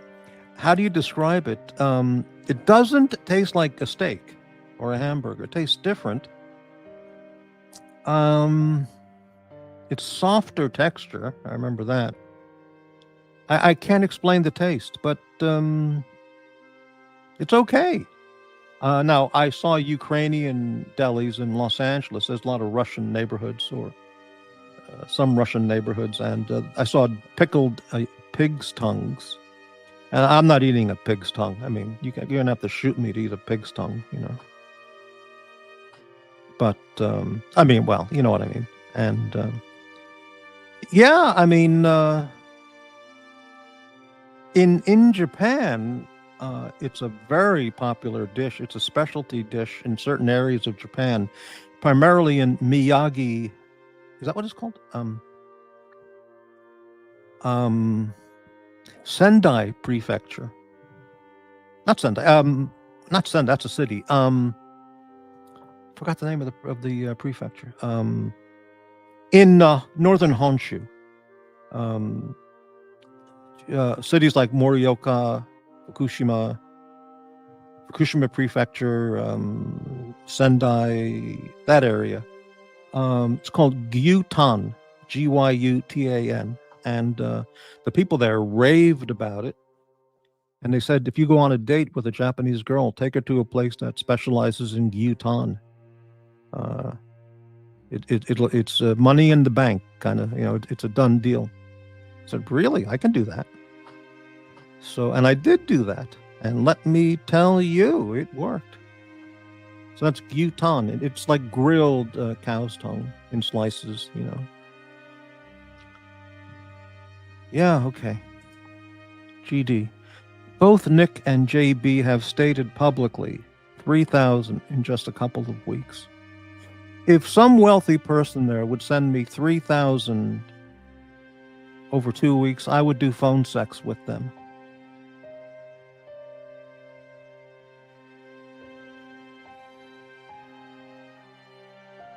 Let me think about that first. Let me reconsider that offer. Yeah. Blaine, it depends on how it's prepared, MT. I like the way the Japanese serve it, sliced very thin and cooked for less than a minute. Yeah, they fry it up. Not fry it. They grill it. I think. I don't remember. I think it's grilled or put in the pan and then grilled at high heat quickly, or fried high. You know. It doesn't taste gamey, but it doesn't taste like a hamburger or a steak. It's the more I'm thinking about it, if I were in New York, I'd go get one right now. You know, it's the last time I had a tongue sandwich, which means cow tongue, would have been back in L.A. Maybe at a place like Cantor's or Arts Deli or something like that. Hey, we have a guest backstage, and we'll bring him on. And just let me catch up on the comments real fast. I should try it. I have a cow's tongue in my freezer from my last. Yeah, you want to get Goulden's spicy brown mustard. That would go best. Okay, don't use French's mustard. Plain yellow mustard. That won't work. And get a rye bread if you can. Caraway seed kind of rye bread. Toast it up a little bit, or warm it up, and great. GD, the difference between who's fuck, I'm not gonna read that shit. Okay. Beef all the way, Guatemalan style. I'm not crazy about it. They serve the entire tongue with a tomato base. The whole tongue. Wow, that's interesting. Little Dave. Oh, thank you very much, Little Dave. $4.99. This is for GD. Thank you very much for the support. The Jersey guy threatened to withdraw his financial support on any channel where I had a super chat. That's what GB said. Yeah, that's right. All right. Okay, let's bring on a guest. And let me lower that music so as not to annoy anybody. And let's welcome Brightling. Hello there. Hello. Wow, this is a treat. Hey, Brightling, how you doing today? I'm doing pretty good. Wow, I was listening to your cow tongue talk, and I wondered, does it taste like chicken? No, it doesn't taste like chicken, unbelievably. That's what people say snake tastes like, rattlesnake. Oh, it tastes like chicken. Yeah. No, I can't explain the taste. It's a pleasant taste. The texture was soft, like, Oscar Mayer bologna kind of texture. Maybe more so like that than a hamburger or steak. The taste is, I really can't explain it. Is it But is it chewy or is it a soft like? yeah, it would be chewy like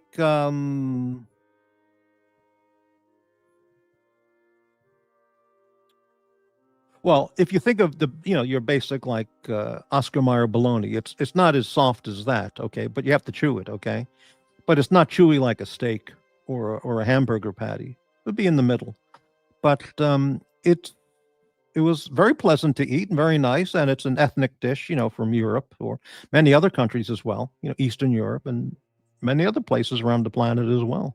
We'll eat tongue. Certainly, Chinese will eat anything or everything in rural China.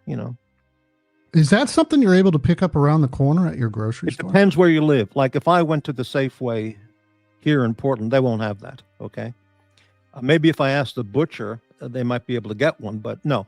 But if you went to an ethnic deli in New York or a big city, Miami for sure, a Jewish deli, a Russian shop, Ukrainian, or just, a more ethnic kind of, inventory of things in the butcher department, they would certainly have it. And I mean, getting it in New York City would be easy, or Chicago, I think, or Miami or LA. That would not be difficult. But if you're living in Oklahoma, I don't know where you would find it. Certainly, it would not be at Safeway.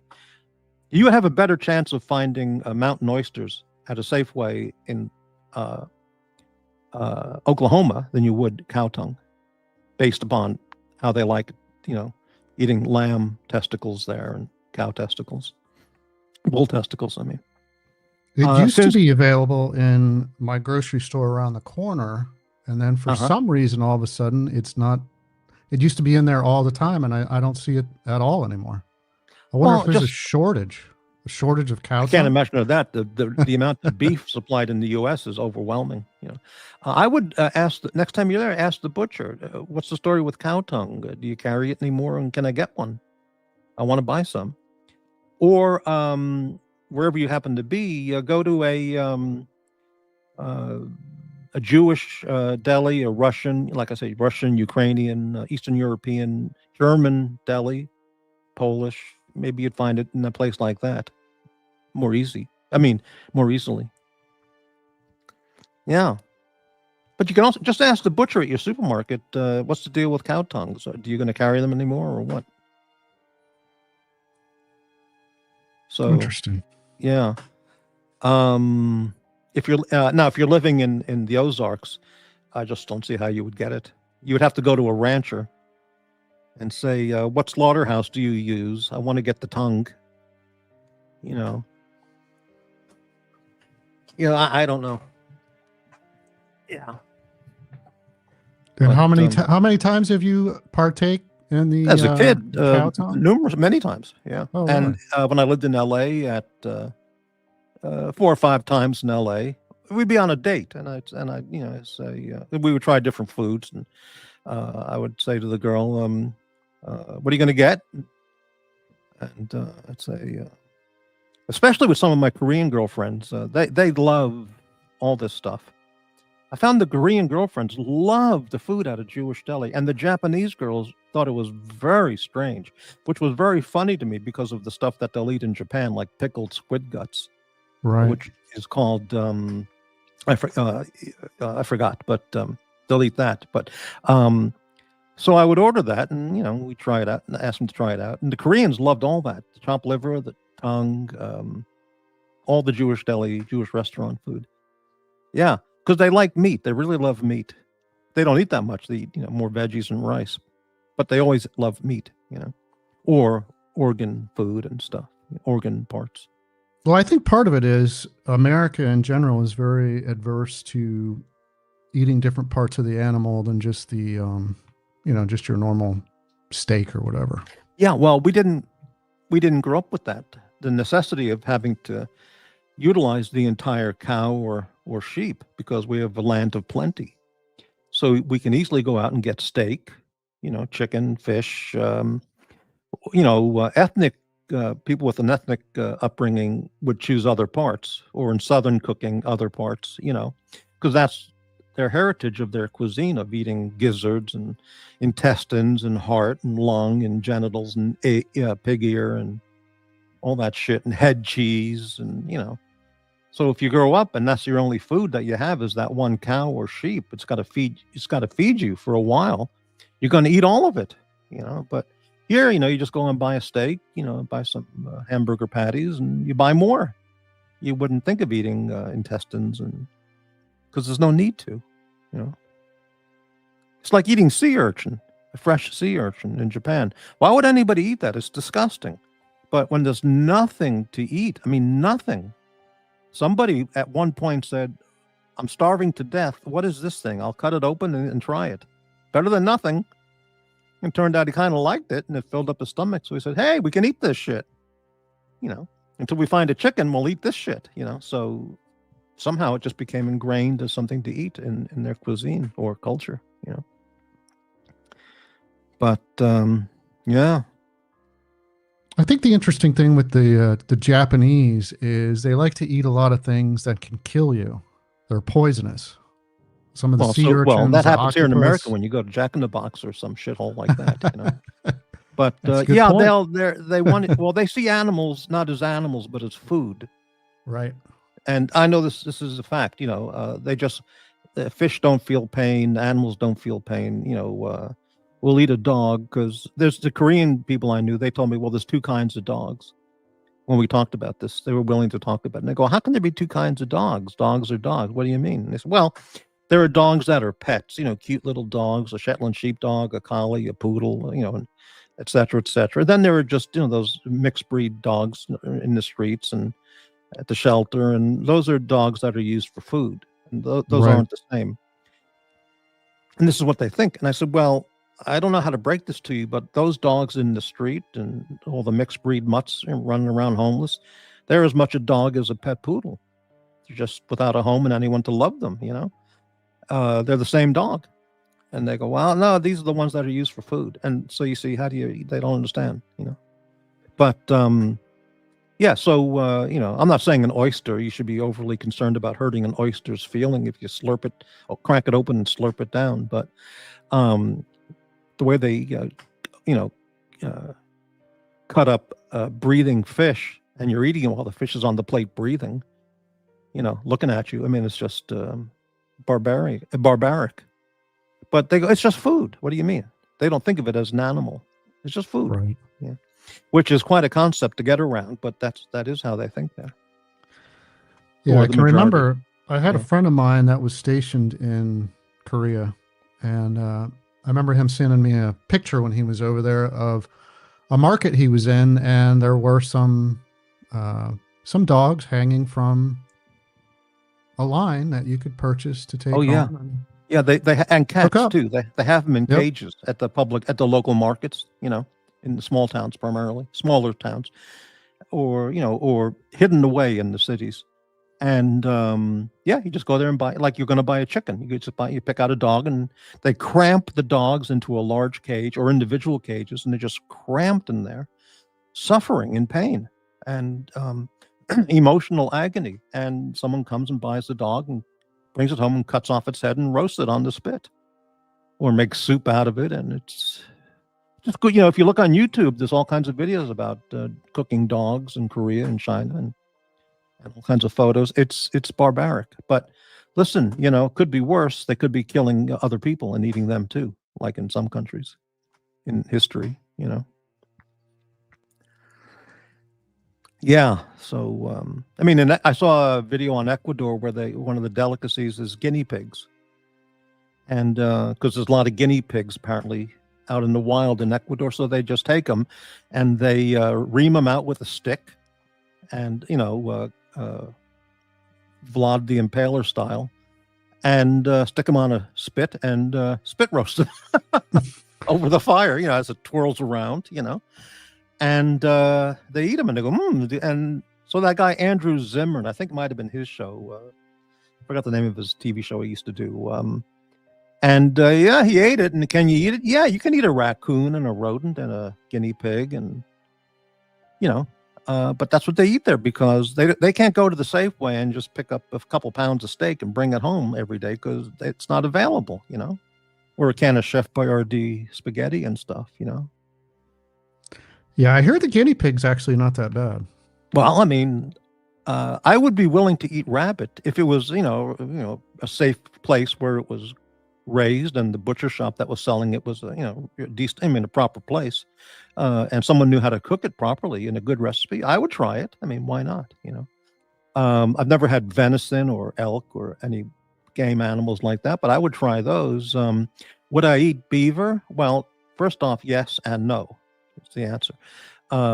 Would I eat beaver? Yes, I enjoy that. But would I go in the forest and shoot a beaver and cut them up and eat them? No, I don't want to do that.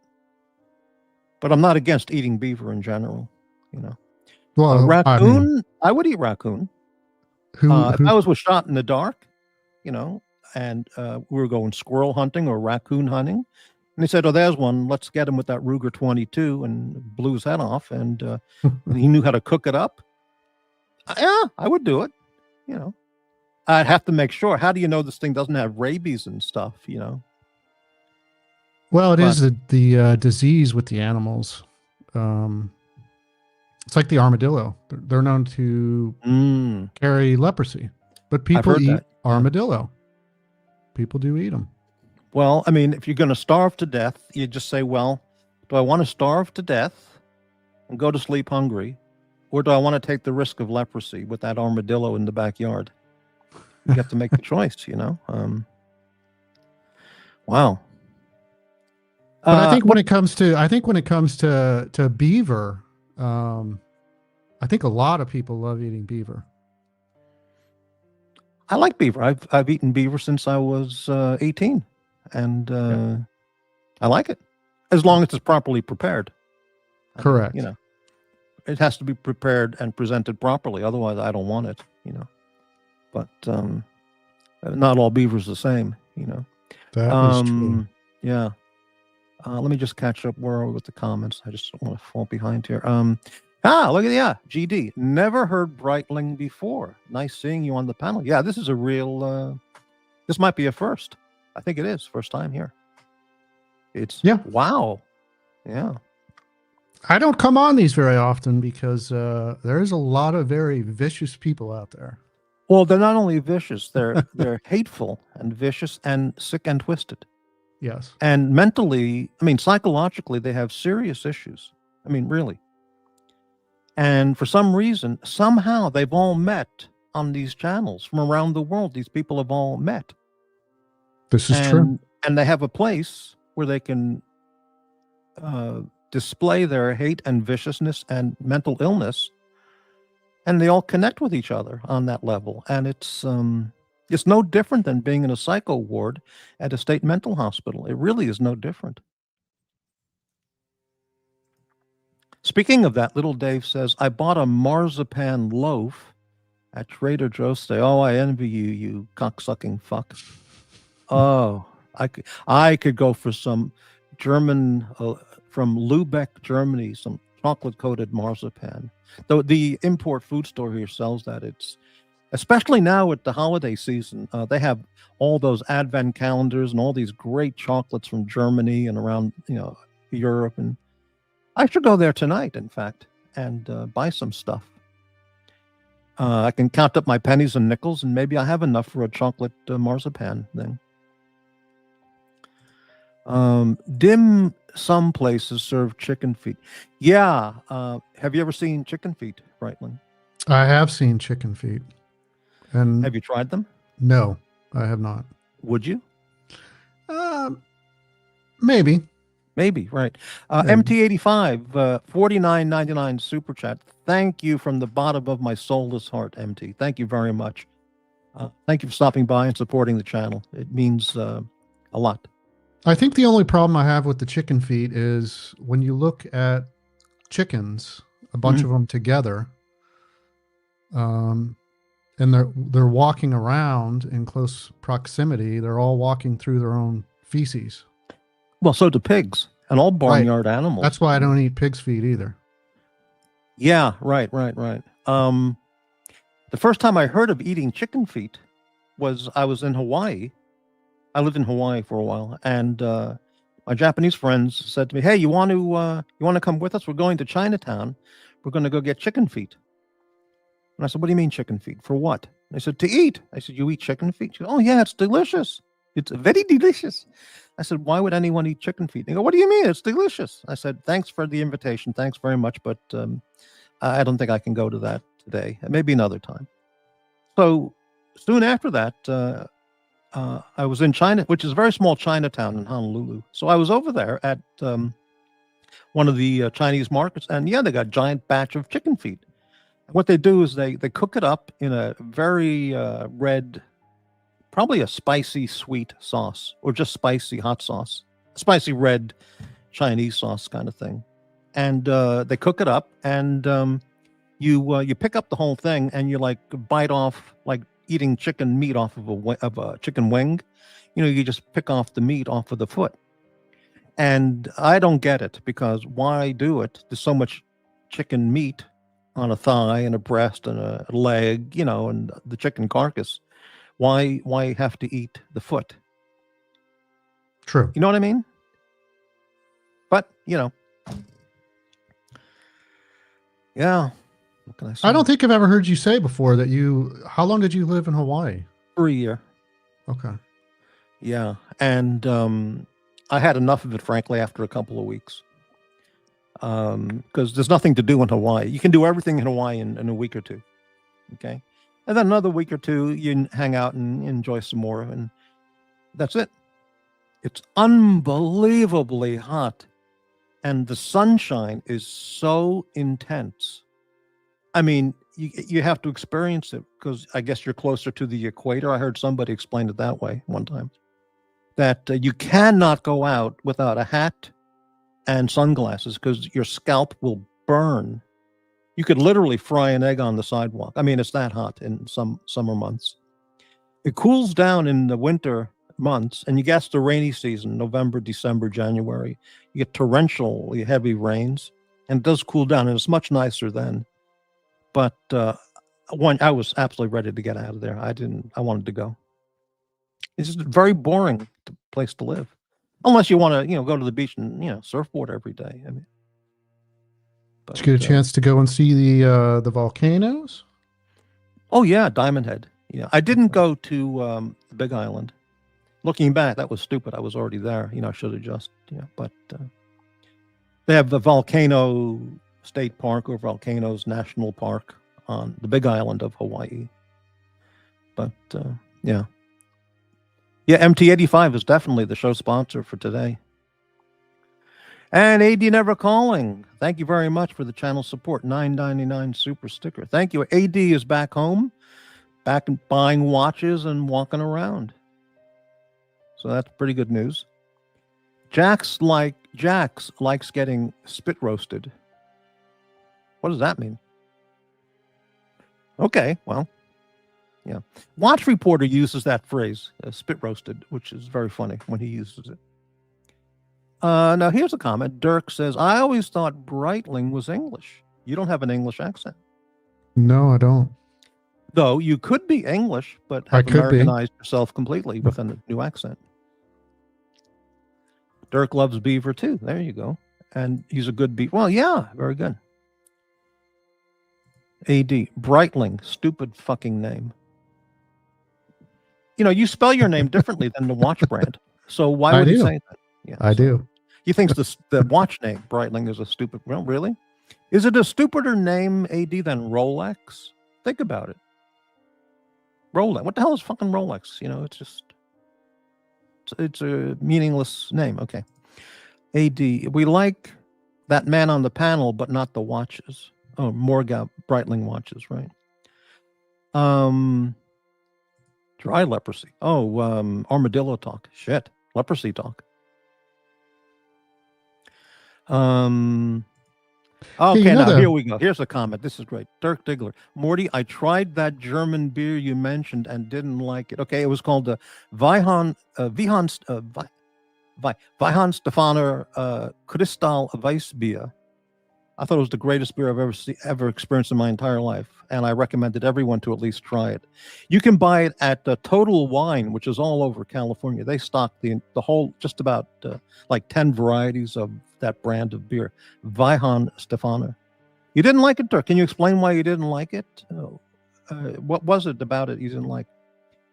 Blaine, those people need a double dose of Trumpanol. Wow. I mean, the beer was okay, but dude, you made it. Well, to me, it was a heavenly elixir. It was unbelievable. I have another bottle in my fridge, which maybe I should have it right now because maybe it'll make me feel better. Okay, Dirk likes the Chinatown in Oahu. Well, it's very small, but yeah. Dirk gets excited about little. Right. Dirk, I learned a few things here. Patrick, never take beer advice from Morty, and shoe advice from Little Dave. Little Dave shoe advice? What is that? Okay. Very generous, MT85 and the other sponsors tonight. Absolutely right. I appreciate every bit of it. It goes to good use. I don't use it to buy stock and Yacht Masters. Okay, it was good, but a little bit. Oh, I didn't find the beer bitter at all. It was. I'm going to get a bottle right now. And enjoy it. Anyway, so Brightling, what's going on in your life today? Not much in my life today. I've been pretty busy. I'm actually won't say where, but I'm getting ready to make a move somewhere. So you mean moving your home location? Yes. Yep. Ah, exciting. Yep.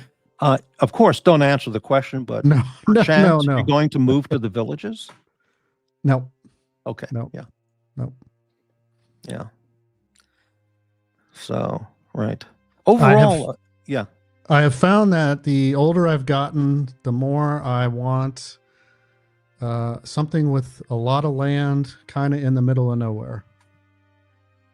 So, yeah, I'm finally sounds like that Idaho happen. or Colorado you're going to.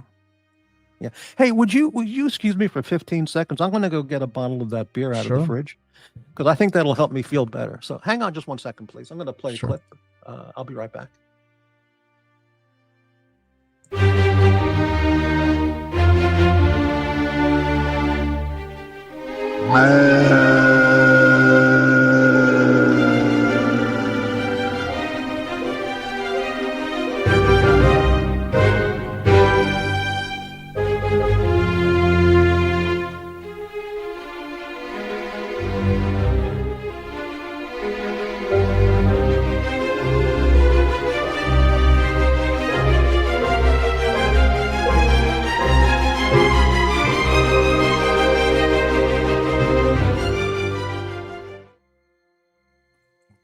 Thank you.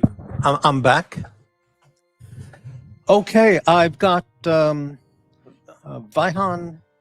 Stefano. This is a different one. The other one was a Crystal Weissbier. And this one is called Hefe Weissbier. HEFEWEISSBIER.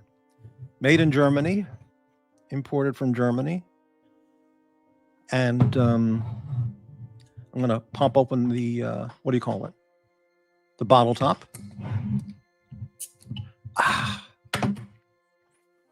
beautiful. And I was drinking coffee out of this glass. Let me clear this out. 1 second, please. So do you drink different types of beer? I'm not really a beer drinker. Okay. When I was in Japan, I started drinking beer because it's everywhere. I mean, vending machines, restaurants, it's just endless. And everybody is an alcoholic in Japan, basically. Certainly every salaryman, every male, every businessman is an alcoholic. And that's not that much of an exaggeration. And even the young girls, 18 and above, in their 20s, they just drink. You can't believe how much they drink. It's unbelievable. I don't know how they do it, And smoke. A lot of them smoke and drink. It's like incredible. So I started drinking Japanese beer, which I liked a lot. It tasted so different than like Miller or Budweiser, which is undrinkable for my palate. It's very bitter.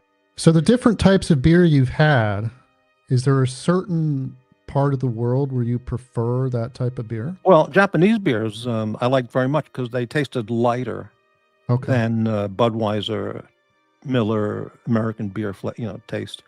But this one, I think my thinking is, if you're going to get beer, go to the source, get the real German beer from Germany. Not Beck's beer brewed in St. Louis, Missouri, which it is now, or owned by the Anheuser Company. Right. So I explored there's a really nice supermarket here. There's a very large beer and wine department. So I saw this bottle a few months ago, and on the label it says the world's oldest brewery, Weihenstephaner.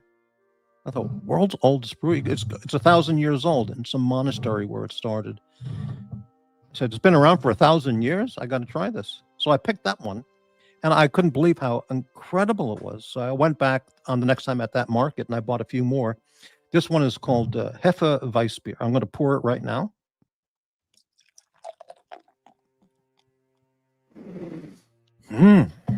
So I guess that means it's a wheat beer. Okay. Oh, it's very foamy. Very foamy. Okay, I'm going to let that settle down for a second. Are you a beer guy, Brightling? Yeah, I like different types of beer. Do you have any beer in your fridge right now? Right now, I do not. Okay. Say you're going out to the liquor store or your supermarket, and you're going to get some beer to bring home. What brands do you usually select? I usually select something, I would say, imported. Something, I usually like some type of darker beer. Kind of a little bit heavier. I don't mind a Guinness once in a while. Right. Now, you see, that's interesting because Guinness is world famous and cherished around the world. And I tried that in Japan and I almost spit it out. How does anybody drink this? They all looked at me like they couldn't believe it because they were all, guzzling it down by the keg every day, But how about, do you go looking for German beers, or how do you buy beer? By the label, by the country it's from, or? It really has to do with what type of mood I'm in, I guess. Your decision-making process to try something new? Sometimes I just get a taste for, some beer that I've had before. I enjoy a lot of different Canadian beers. Have you ever tried Bone Shaker? I have not. I couldn't find it here in the U.S. I mean, here in Portland, but that's a very popular beer in Canada. It's a much higher alcohol by volume. It'll definitely shake your bones up, Yeah. All right, I'm going to take a sip of this. Hang on. Oh. Dirk. Oh.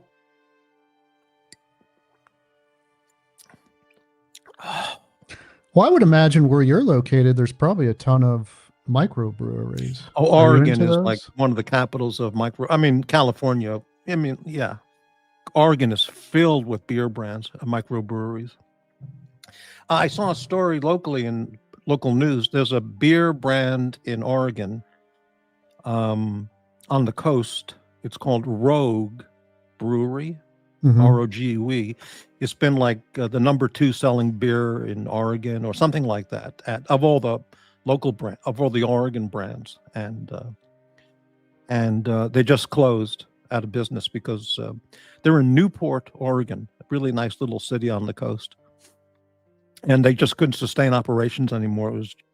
It was just too difficult, so they just closed out of business. And so it was a profile on the townspeople and how all sad they were that an institution. I didn't know it was such a highly regarded, well-known Oregon beer, because I've seen it in every supermarket. But yeah, this beer, the difference between the Hefe Weissbier and the Crystal Weissbier is this has more of an American beer taste, like a Budweiser, Miller, and so on. You can definitely taste the alcohol, fragrance or aroma more, and in the taste. But it's better than any of the American beers I've ever had. Oh. This has got to be the world's greatest brand for me, but I'll have to qualify it for me. Mega Value. Rogue Ales in Oregon abruptly closed all locations recently. Yeah, they went out of business. Economically, they couldn't keep it going. It was not viable to keep operations in effect, keep operating. And so it was crushing news to the local townspeople in Newport, Oregon. This beer is phenomenal. If I was having a party in Beverly Hills, of all people, or in Oregon or anywhere, I would only buy this brand of beer for the guests. And everybody go, "What the hell is this brand?" I go, "Shut up and take it." And I would not buy Pabst and Bud and all those American brands. I would only this. This is the official beer for me. So you like dark beers, Guinness? Not McGinnis. Guinness. Yeah. Any other ones? Occasionally, I'll just usually the darker, but occasionally I'll get in the mood for just on a real hot day, just something cold, like even just a regular Budweiser. Right. I haven't had a Budweiser since maybe in the last 40 years, maybe 40 years ago, 30 or 40 years ago. I just never liked the flavor, the taste of Budweiser, even though it's the #1 beer in America, probably. I just couldn't understand, why is it so popular, Well, I think the one thing with American beer is it has to be cold. Yes. Watch Nicholas's favorite go-to beer from when I used to talk with him on his show. He likes Pabst as his just everyday daytime beer is Pabst. He's totally happy with a 12-pack or whatever of Pabst. That'll do him just right. Though he's open to all kinds of beer, experimenting. And I don't recall ever having a Pabst, maybe when I was like in high school to try it out maybe one time. And everyone has different tastes. Is there ever a beer absolutely. you've had where you've said that's the worst beer I think I've ever had in my life? Yeah, some people will enjoy a tongue sandwich and some people will vomit at the idea of it. So, yeah. A Bud Light, anybody who has the gonads to go to a supermarket and buy a 6-pack or a larger pack of Bud Light and get on the checkout line, especially in a red state. I mean, I can't imagine how anybody could do that. Speaking of red states, and we have AD never calling. What happened? How you doing? Hey, man, check it out. Oh. Woo! Oh. Disgusting. Oh. Guess what I'm doing, Crappy? I'm playing my drums. All right. You ready? Come tell me if you can hear this. Breathe. Breathe in the air.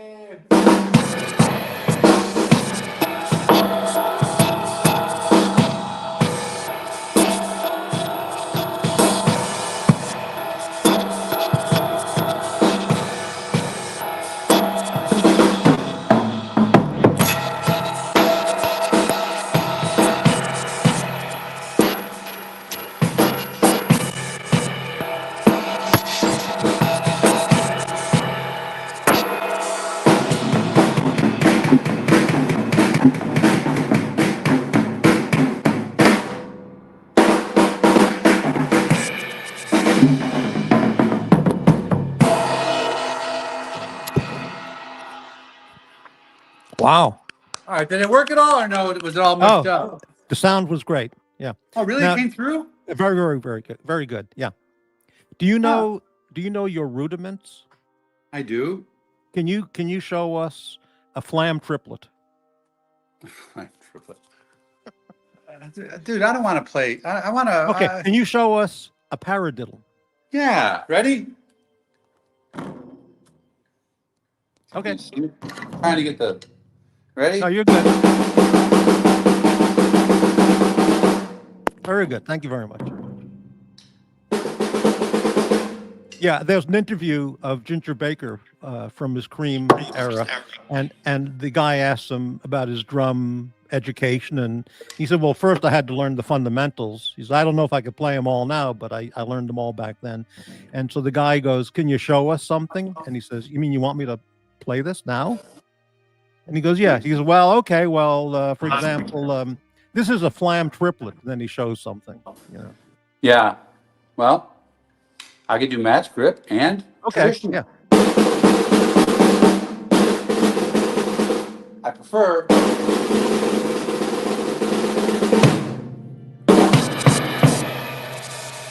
Outstanding. Really, seriously, does the sound actually come through? Or does Oh, really? Brightling, how's your sound? What do you think on that?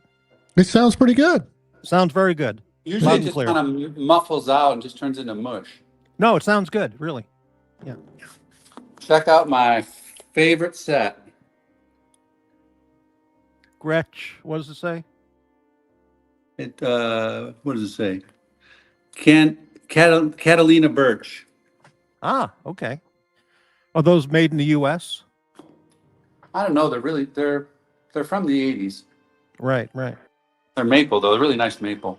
Okay. Can you play the beginning of Moby Dick? Can you get me started on it? Because I'm blanking. Okay.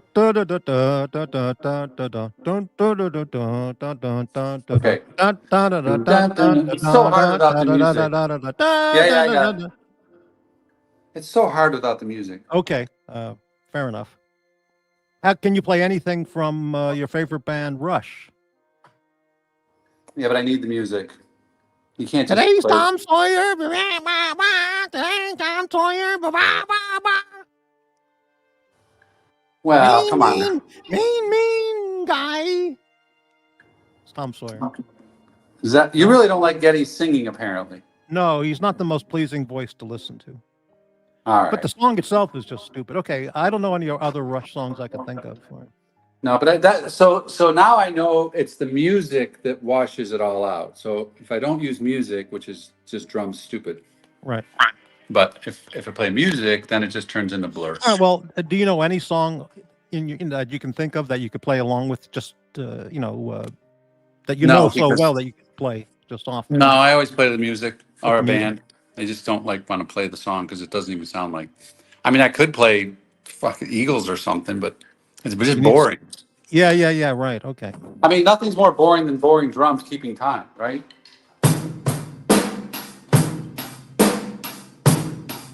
Or in case of well,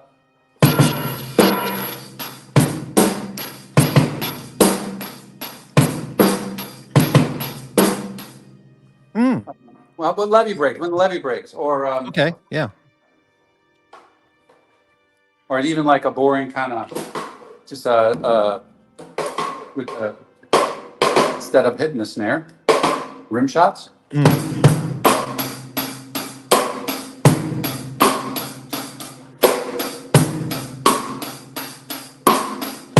It's like angelic music over here.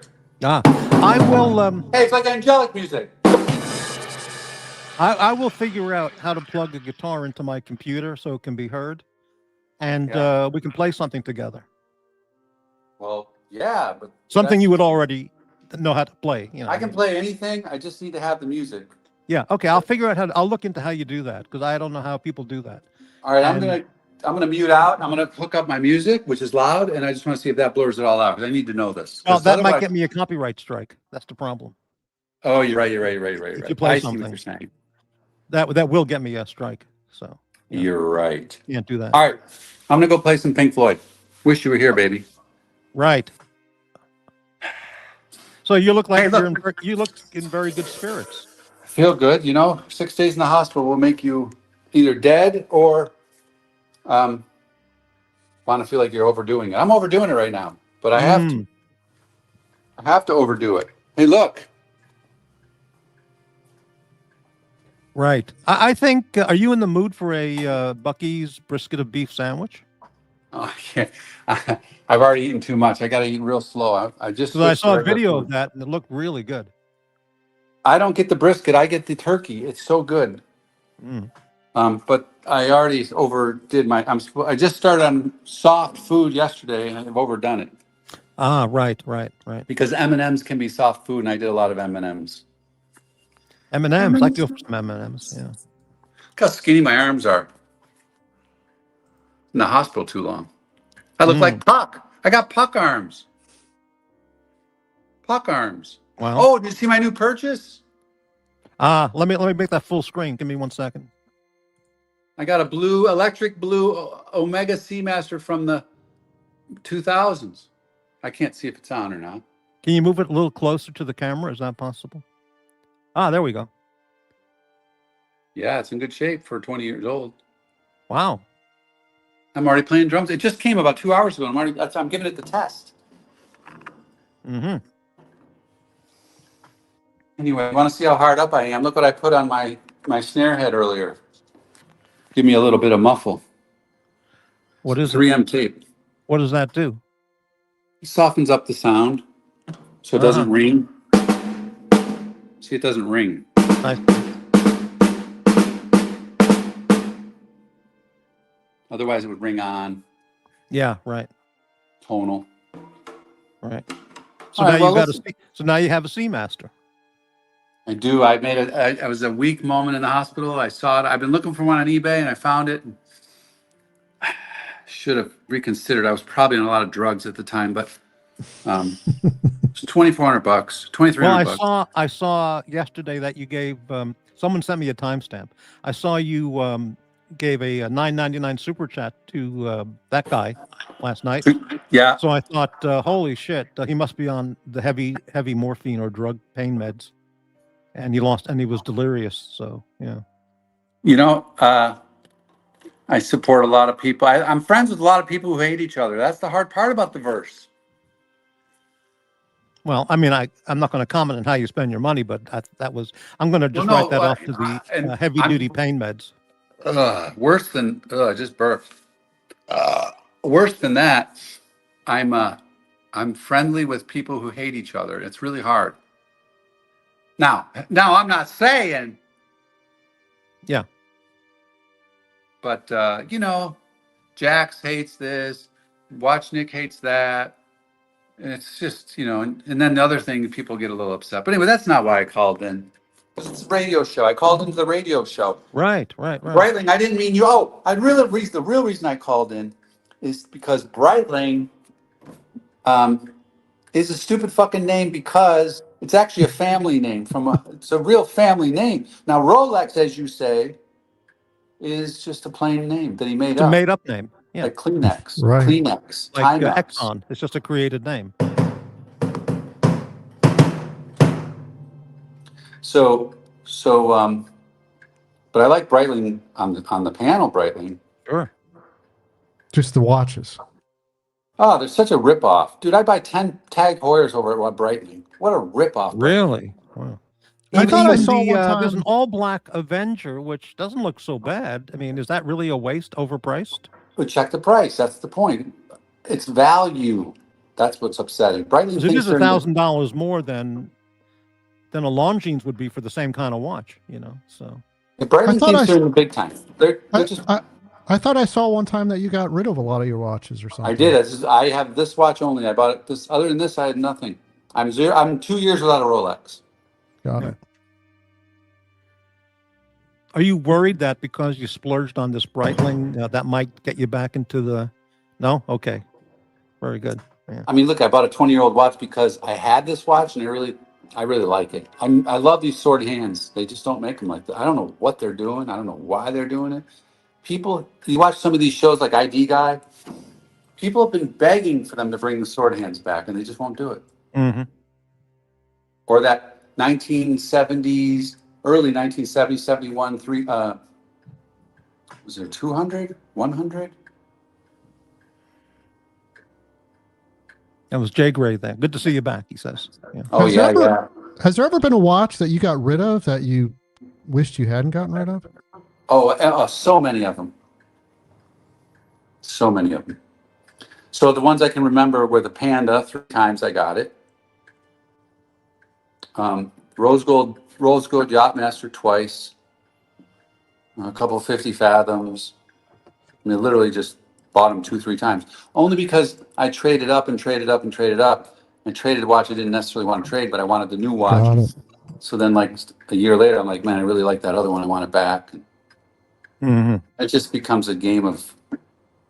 It's almost like if you dated 10 women at a time for 10 years and just got really tired of it, and then they all became the same, and you can. Right. And then after 10 years, you're done dating, and you just want that one girl back. If you can remember who she was. So is that the Seamaster then? Yeah, it's the Seamaster. It's the electric blue. Now, I was stuck between getting this and the 2254. Well, I have no idea what a 2254 would be. That's just a black one. It's their best. It's the legendary Seamaster. 2254.50. I've had that 3 times. Gigadwa wants to know, are you a Buffalo Bills or Cowboys fan? Never the Cowboys. I'm a Buffalo Bills fan and a New England Patriots fan. I'm going to do this. Will this fix me up? Yeah, that'll work. Yeah. So you don't go to the Cowboys games? Hell no. I hate those things. We've done that. It's like a big show. It's indoor. It's warm. It's like going to a hockey game. I went once. Irving, where do they play? I forgot. Well, Jerry World, where they got Ford trucks stacked up in the end zone, up high. It's just a big marketing show. I went once. Irving Stadium, is that what it was called? Maybe it's a different place now. I don't know. Well, yeah, Jerry Jones built ADNC. Oh, okay, it's all new. Yeah, it's different. Yeah. I mean, it's Cowboys are worth $12 billion. Most valuable team. They don't even win. It's because Jerry Jones is an amazing marketer. Amazing. Little Dave says he has the same watch Patrick has, but in titanium. Yeah, that's a good one too. Yeah. Wow. Little Dave is rich. Gee, he's rich. Not white gold. He said titanium, not white gold. So that watch is stainless steel? Yeah. Right.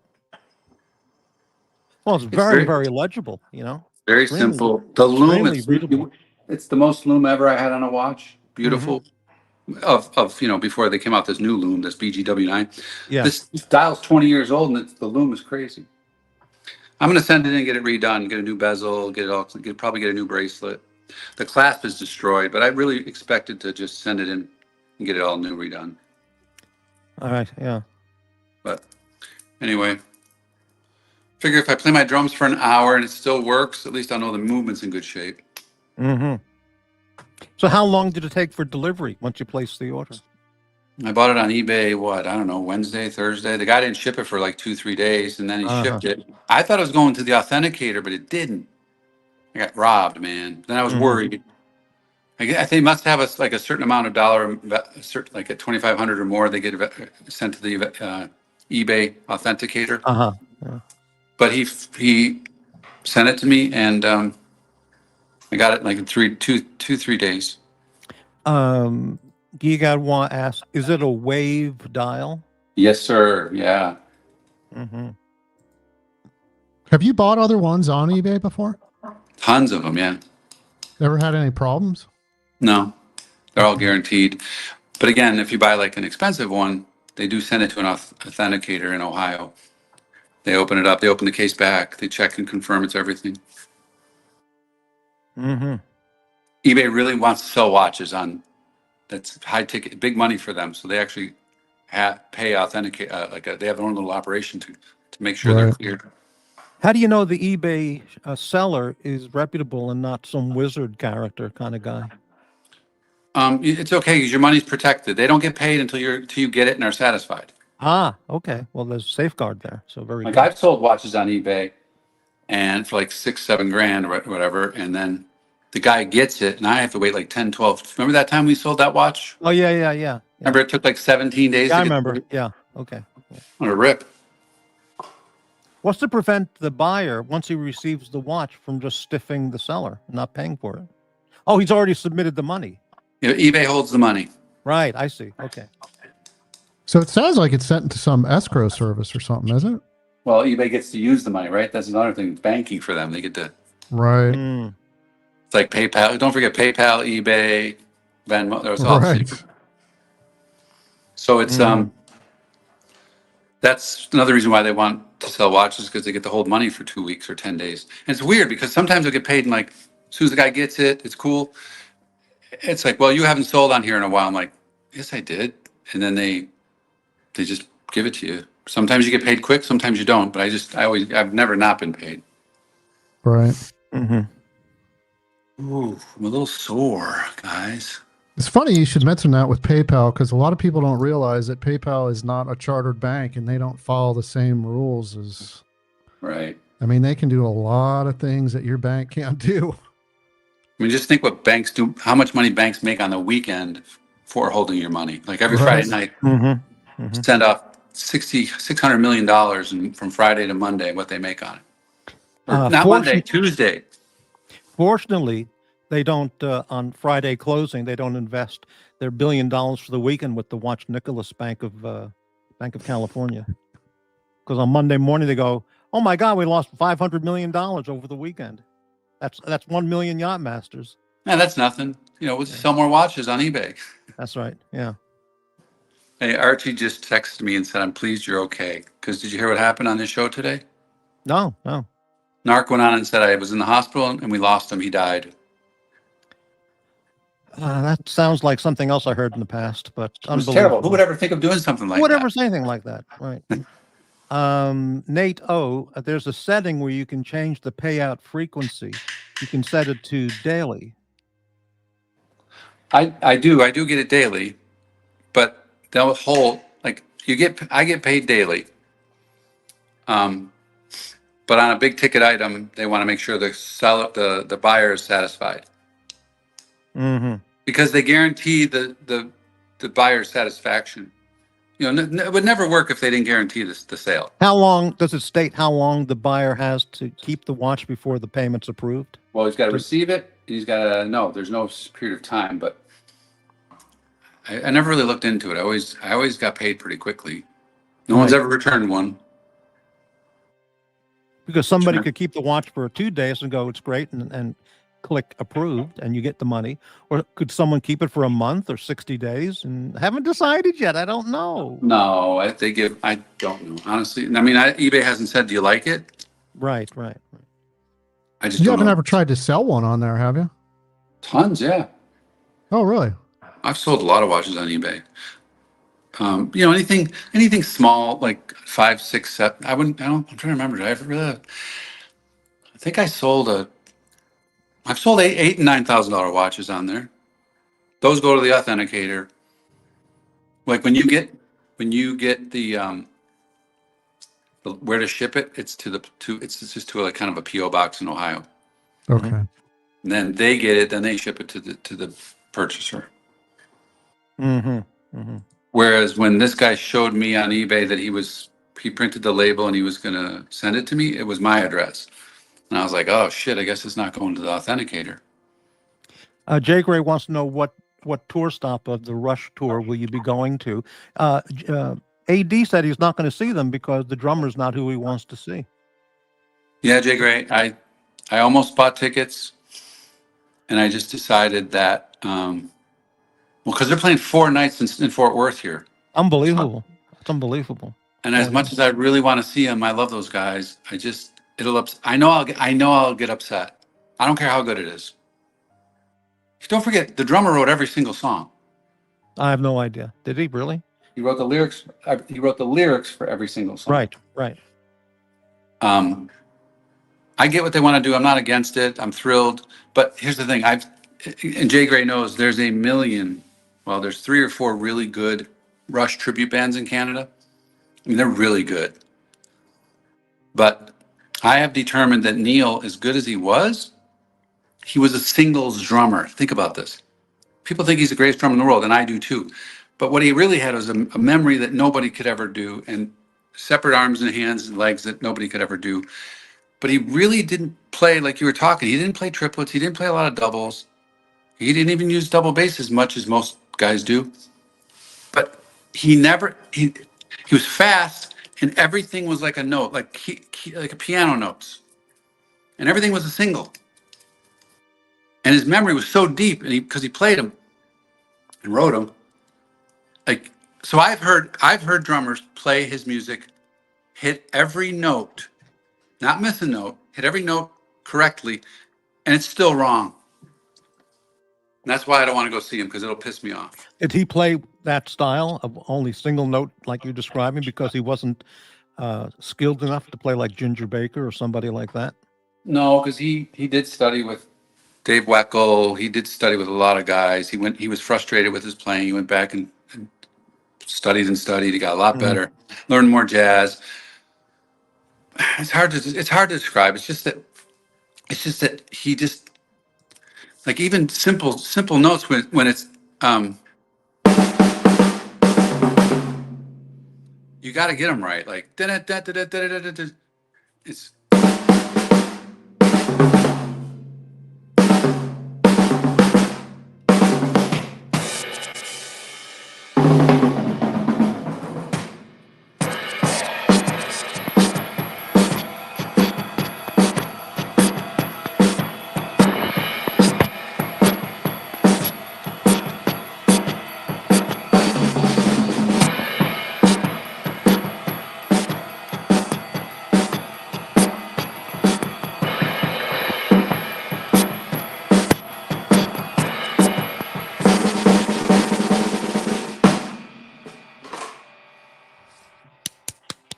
that's one of the songs that you may be able to closely determine what it was. I don't know. Yeah. What's the difference between a crash cymbal and a ride cymbal? Because I really don't know, and I've heard that.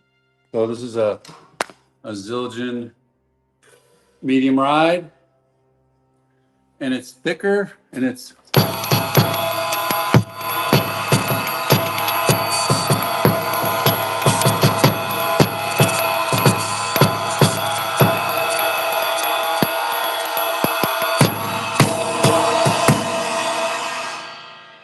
That's a crash or a ride? that's a ride. Okay. What's a crash cymbal? That's what is that? And this is a 16-inch crash.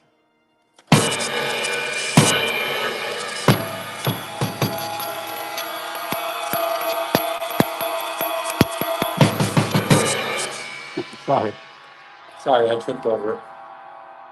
So crashes are thinner and they ring longer. I see. Okay. Good Or answer. they're Got it. they're splashier, they're brighter. Mm-hmm. Because you want to have that cup you always hear when you're on a ride. You'll hear the cup.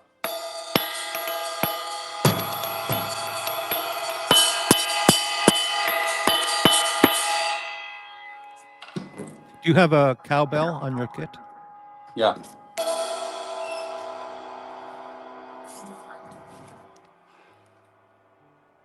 There you go.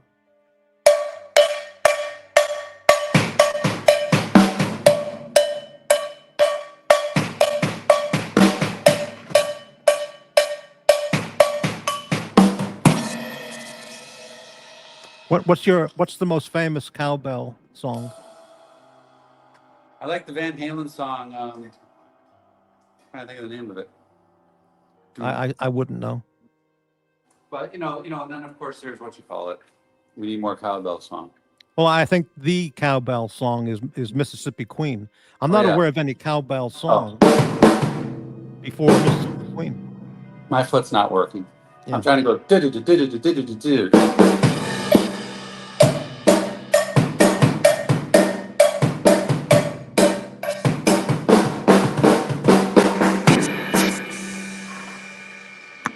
Mm-hmm. Sorry, my foot's not up to speed right Right. now. Right. I just lost my beater, just kind of slid down. What sticks do you use?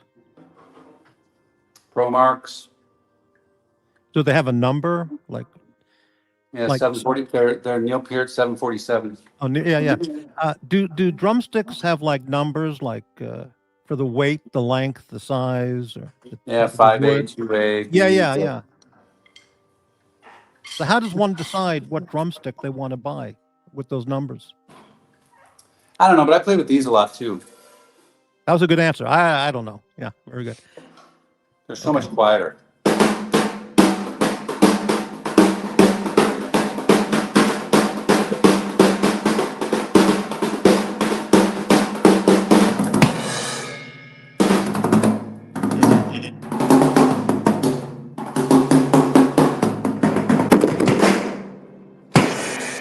Do you have mallets? What do you think of that? That's Do you have pretty good, right? mallets?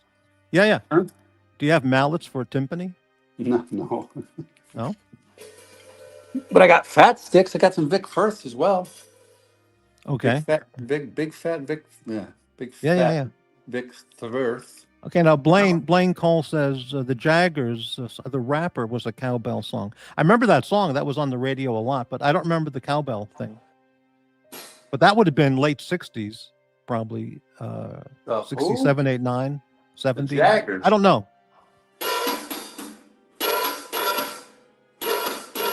You know, this So the actually might be Jaggers would have better. been like 70, 71. That song. Yeah.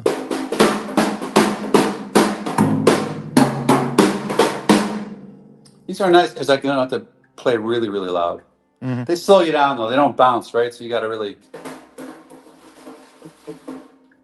Mm-hmm. You got to really. You got to beat. Quiet down.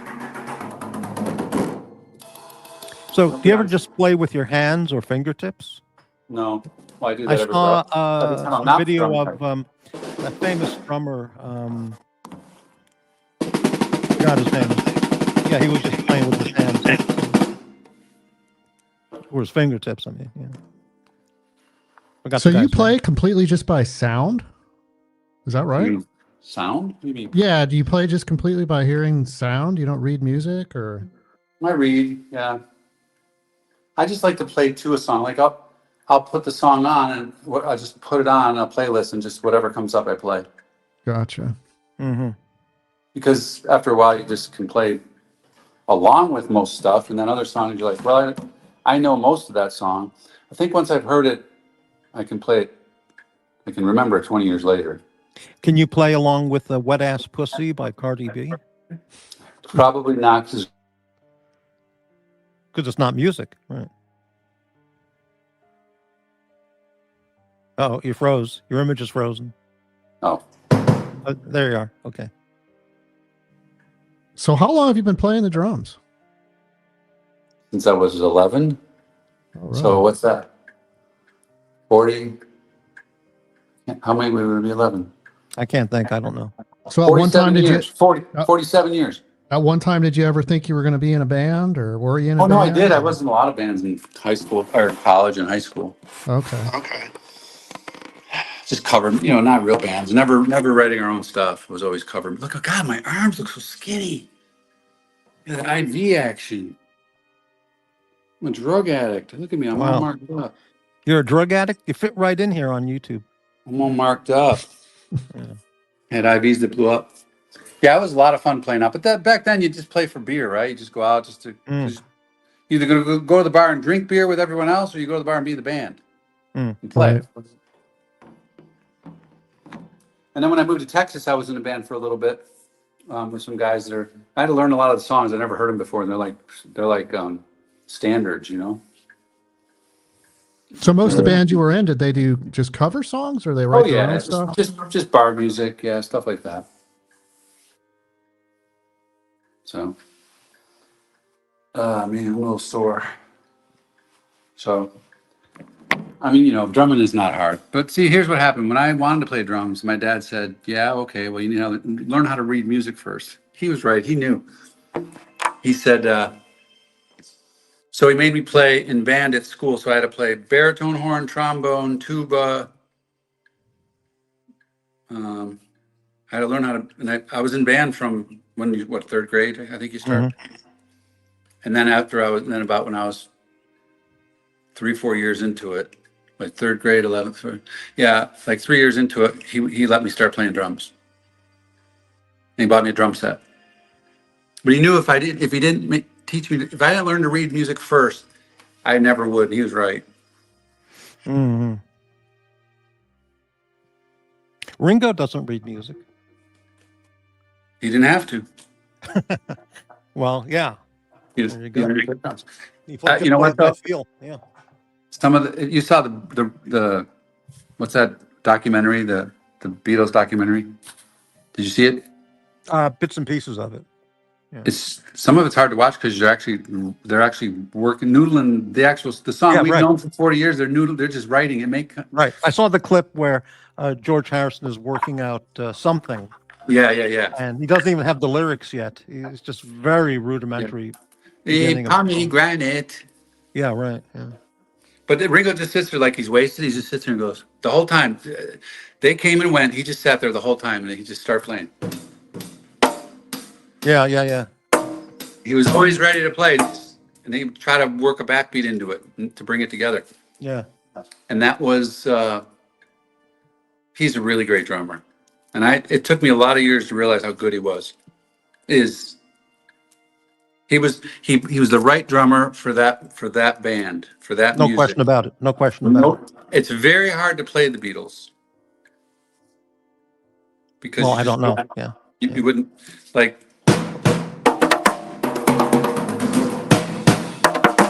It's yeah.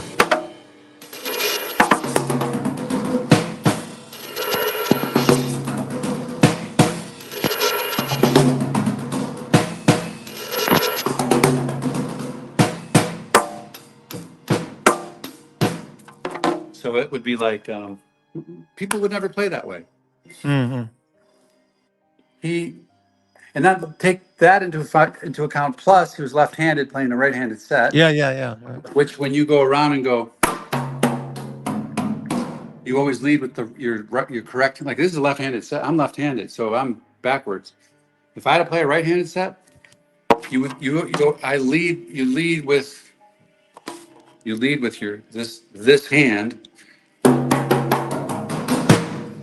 and if you were the other way, it's the opposite. So there's a delay, and that delay is what gave him that Ringo sound.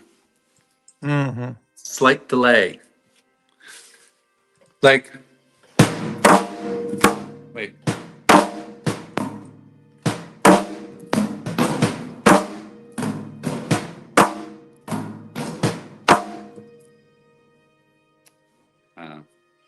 I don't doubt for a second. Musically, he was the perfect fit for the band. But back in the Beatlemania era, he was like his personality contribution to the band image in the movies and interviews and any TV appearance was so huge. It's like he played such a big part in the popularity of the band in terms of the likability factor. I mean, Whereas George, was not as out there personality wise, for example. Not to mention, they were only a band for like how many years? 6 years? 5 years? 4 years? Oh no, 10 years. Yeah. Was it 10? No, but I mean, well, before they hit it big, they broke through. Yeah. A lot of albums. Yeah. But there's been people that said sat with Paul McCartney, say he want to write a song, and he goes, okay, let's go, ready? And he just kind of beginning, a middle, and an end, and he just does it. My brother just saw Paul McCartney in Atlanta about a week ago, 2 weeks ago. Oh, really? It's incredible. Just incredible. Yeah, all these guys from that era, they're all about 80 years old, give or take now. Yeah, Paul's 82. Yeah, and it's amazing because when you think of being in the 80s, in your 80s, it's like you're in a wheelchair, like Joe Biden, trying to eat oatmeal. Guess what? Running down your mouth. Yeah. Ringo and Paul, the only two remaining Beatles, been vegetarian for over 50 years. I think a lot of those guys are, a lot of those older musicians are vegetarian. I mean, you can't argue one of them getting shot, of course, but, and then George chain smoked himself into the grave, into cancer. Well, they were vegetarians, heavily dabbled in drug use and alcohol as well. Yeah. And endless sex with supermodels. How many times they got it? 3. I got 4 holes right there. You see that? 4 holes in your vein. That's nothing compared to the other YouTubers out there. So that's nothing. You're a lightweight. I got tape marks still. Yeah. Shit. Anyway. All right. Well, I didn't mean to wreck your show, but I just thought great. It was a real treat. Yeah. I think if we knowing now that it actually came through, because when Angelic does it, you can't hear it. Really, I'm going to call. Slow. I'm going to call the sales guy at Sweetwater because they probably sell it. How do you get a guitar to play through to a YouTube live stream? And he'll tell me what to buy. What do you have the drums hooked up to? What is there a microphone just sitting there or what? Mine? Yeah. Nothing. Just my iPhone. Oh, really? Yeah.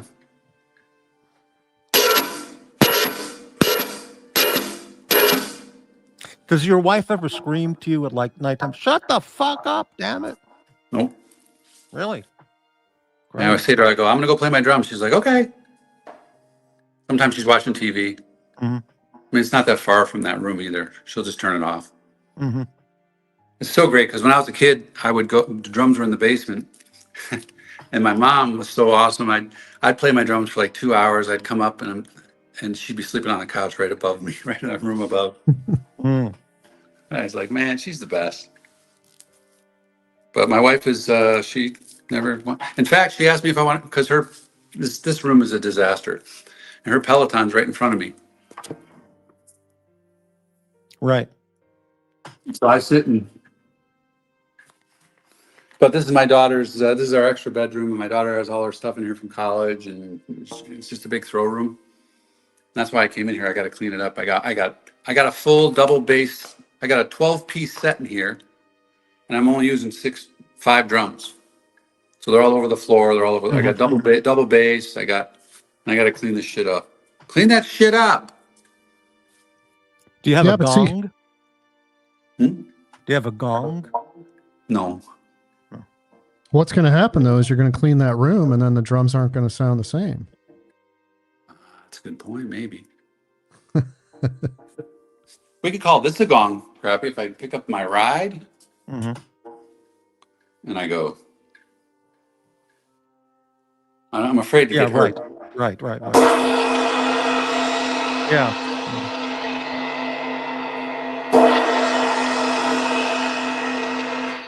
Because it's a big ride. Mm-hmm. That almost sounded like a gong. Yeah, it did. Let me see this. Hold on. I got this Sabian. Oh. Damn, bro.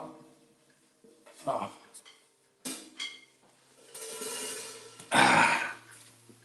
Get the Sabian B8. This sounds like shit. And this is a ride. So here's one ride.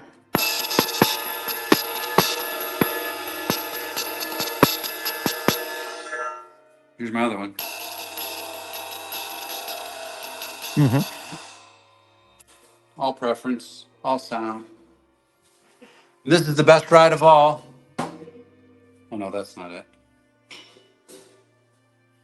Where is it?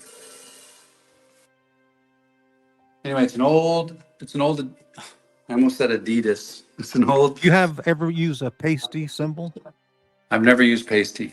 Yeah. I've always used Zildjian. Always Zildjian. Yeah. On this Ginger Baker interview that's on YouTube, he says, buy Ludwig drums and Zildjian cymbals. He says, you buy a Zildjian, you've got it for life. Says, then somebody asked him in the audience, what about pasty? He goes, pasty sounds like fucking trash can lid. They're so shitty. They're paper thin shit. They sound like shit. Yeah, he said they sound like trash can lids. This cymbal's 40 years old. It's a Zildjian. Mm-hmm. Look how clean it is. 40 years old. It's a old Ping ride. The entire Journey album was played on this when Steve Smith plays this.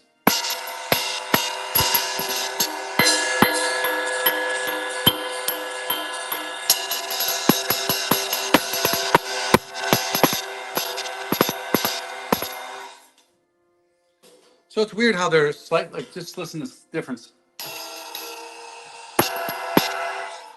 They're both the same size. They're just different thicknesses. That's called the Ping ride has obviously more ping. If you're looking for ping, that's it. Mm-hmm. Brightling, do you play any instruments? No, I don't. I did for a while through high school. I played the cello. Mm-hmm. I gave it up. Don't you wish you didn't? I do. I really loved playing the baritone horn. That was my favorite. I loved it. Better than trombone. Baritone's a beautiful melodic instrument. Or euphonium, what they would call it too. Mm-hmm. But I was always in we were in a concert band, so we actually had strings. It wasn't just, cello's great. Cello's a lot like that. It's a very melodic, beautiful, mid-sounding. I love it. I love cello. Who's our famous cello player, cellist? Yo-Yo Ma. See, he doesn't play a violin. Well, I guess he could. Right. Well, he's only famous because of his name. I mean, if his name was Bob Smith, nobody would know who the hell he was. I don't know about that. He's pretty talented. Hey, Blondie is here. Hey, Blondie, great to see you. Yeah, that's Patrick. See, these you can hit your legs with. Right. Little wipeout.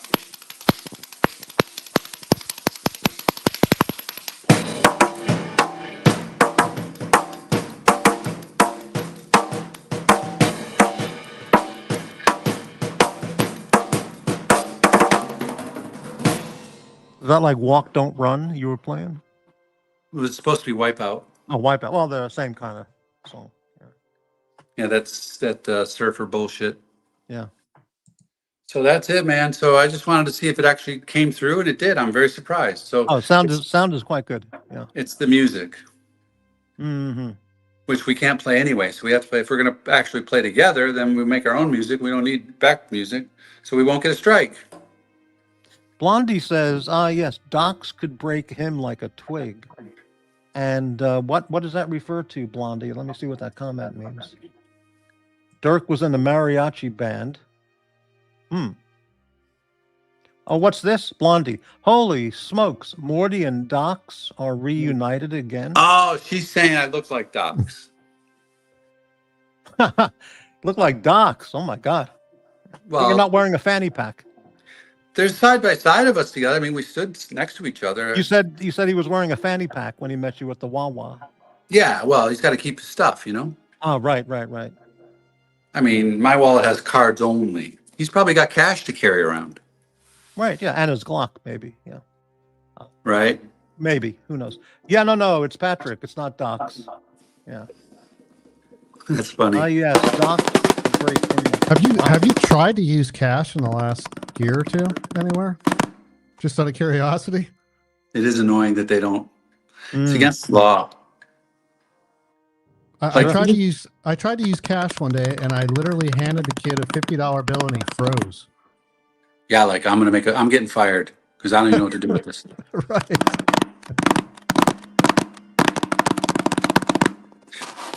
Or there's been times when I do give them cash and they're like, okay, how do I enter okay, so I have to put this number in. It'll tell me the change to give, and then holy shit, I got to count the change. And then they just go like this. They don't count it out to you. It's always great when you get like a 68-year-old cashier and she's like, okay, 20, 62, 64, 65, there's 6, 7, and 6, 7, 8, 9, and there you go, 30. With a 2% rewards credit card, it's dumb to use cash. Well, if you manage it properly, that would be true. Yeah, but you know what I actually do is like when I go out to dinner, I always give cash to the waiter or waitress. For your tips. That's great. They love that. I mean, they can have cash every. That's what servers always say is that they in the old days they had cash every day, right? She got paid every day by tips. Right. Now they got to wait. They don't get anything. So when you give them cash, they love it. Hey, Gampers is here. Hey, you know what would be amazing? Brightling, AD, and Gampers on the panel. Why don't you jump on, Gampers? He never has. He's never been on anybody's show. And it's only 9 p.m. or 10 p.m. in New York. So. Gampers, what did you mean on that comment you left on my post there? I don't know what you meant about incredible. Can you reply to that or tell me what you meant? Because I didn't get it. Oh, shit. Guess what happened? My watch just came apart. What happened? It snapped off? I sized it, and I don't know if I may not have had a collar for this one. That's okay. I have pins and collars. See, I'm glad I did this. Very good. Put it to the test. It's not because you bought it from E-Ladyboy and it's defective or anything. No, but it was the smallest bracelet ever. I had to put like 7 links in it. Right. Yeah, he said those are Vic Firth drumsticks. Yeah. The one was, yeah, but I was showing you the thickness because the other one's a Pro Mark. Look at you were asking about the thickness difference. So how does the drummer decide what sticks are the ones for him? You just get used to the feel. Just the feel. Well, you learn on a few, and then you just get used to the feel, and then the speed of the music and the sound of the music. Right. Okay, yeah. Because it does wear you out, right? It's not like you got to be able to rock. I get it. Yeah. Not to mention the tips too. These are the shape of the tip, the material, and those plastic tips mess up your cymbals. Okay. See, I don't know any of this. It's annoying. How often do they break, or do they break? Oh yeah. I don't know. I don't play enough anymore, but usually, if you like, when I was playing out, I'd break maybe two every night, 1 or 2 every night. What's the worst thing in the world is when your bass head, when your beater goes through the bass head, you're screwed because you can't change it. Now, yeah, if you were at a Rush concert in the past, which you've gone to, and Neil Peart at the end of the show, he throws out the drumsticks to the audience, and you caught one, what would you have done with it? Would you have framed it, used it? Oh yeah, sold it? Yeah, I would have kept it. Right. I've seen him like 12 times. Wow.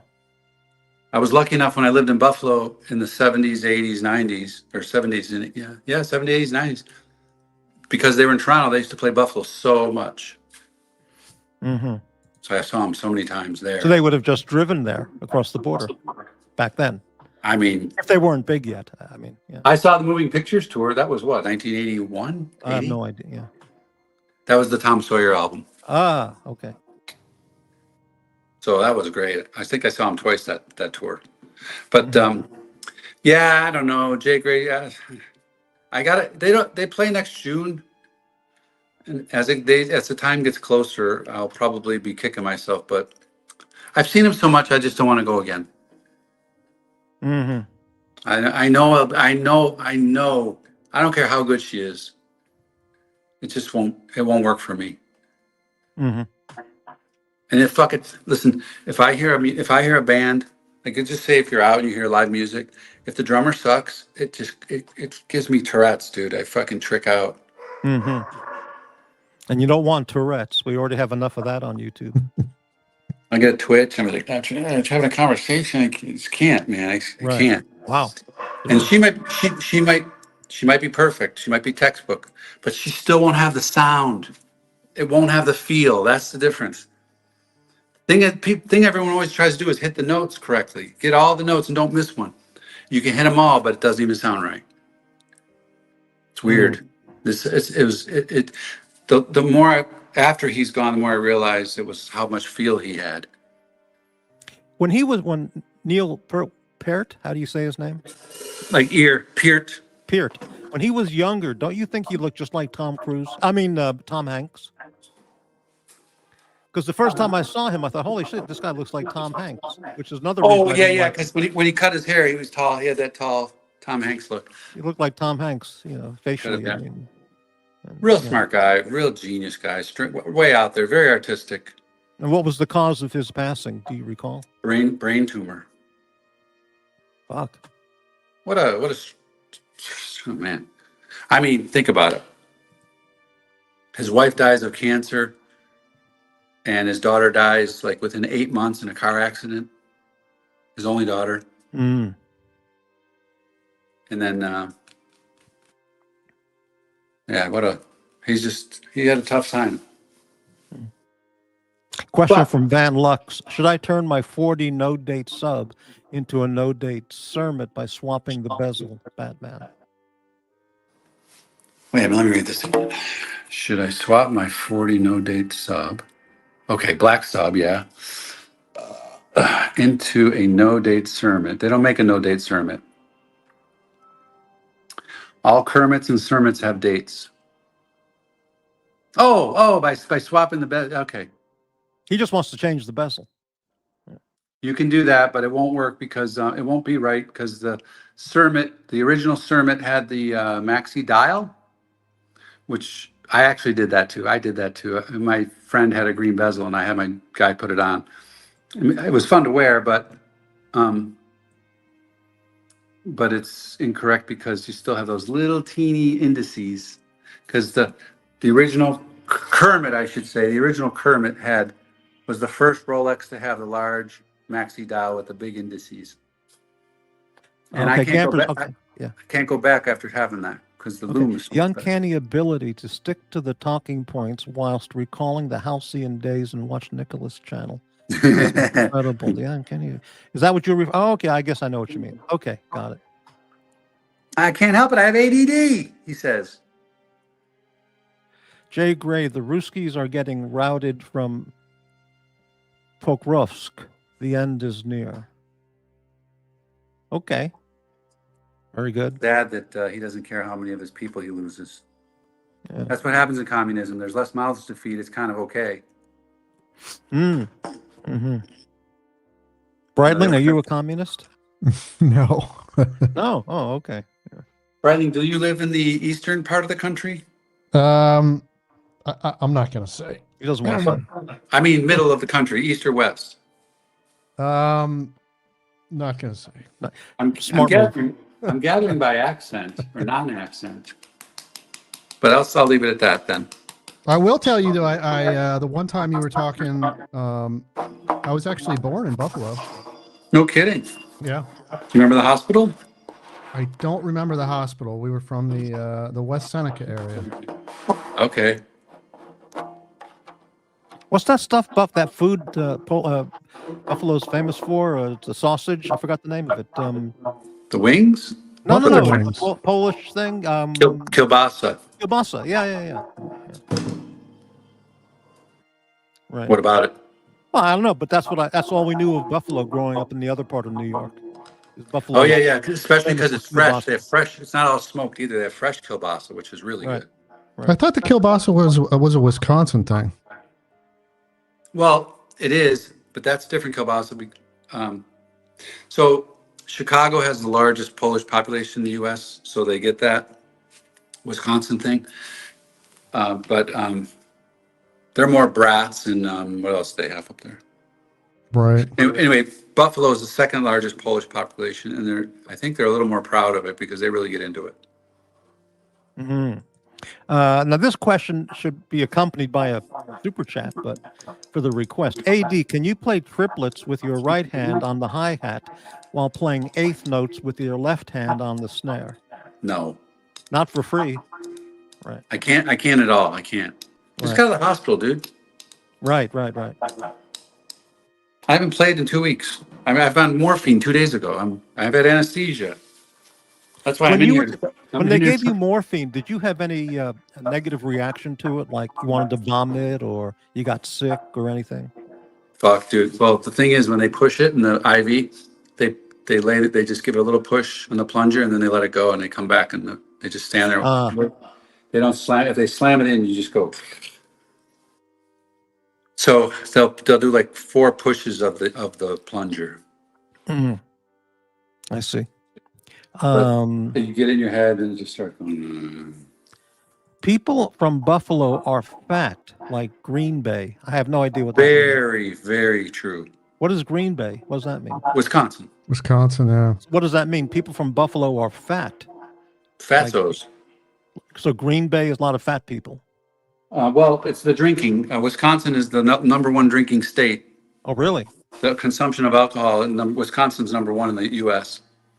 And it's the long winters, man. You just eat all the time. Yeah. Gampers, Morty, please assess what the average sardine-loving punter should make of seeing alleged channel enemies happily sharing the same home in Dubai. My only comment on that is it only takes 2 days after these giant meetups for everybody to be hating and vicious all over again as soon as they're back on YouTube. I heard Jamie and Jock got into it today, but I didn't see it. I Oh, heard really? it. Wow. Okay. Yeah. Yeah, I didn't know about Wisconsin kielbasa. It's just famous for cheese. It's the dairy. It's the cheese capital. Yeah, I didn't either. Yeah. But yeah, we have huge. I so every Easter I missed it so much. I want to go back to Buffalo for that because we do the Polish food here for Christmas. In fact, we're making it on the 22nd this year. Mm-hmm. All the kids come and we do our thing. We spend the whole day making pierogies and. What do you put on a pierogi? Sour cream or anything? In it or on it? On it. Anything at all? I don't. I don't remember that. Yeah, I like them pan fried after they're browned and butter. You can put stuff on. I mean, the kids put the stuff on the cheese ones they eat. Mm-hmm. Does Patrick eat his wings with ranch or blue cheese? Blue cheese only, man. Ranch is not. Come on. Wow. Mm-hmm. Everybody should look up the origin of buffalo wings because the story is interesting.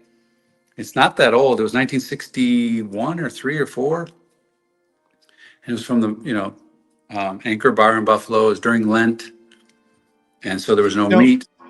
Just until this second, it never occurred to me that buffalo wings are named after the city of Buffalo. I thought it was named after buffalo animals. Yeah, everyone does. Like even buffalo sauce. I never thought about it. They don't, nobody thinks that. They go, oh, buffalo sauce is like, where's that?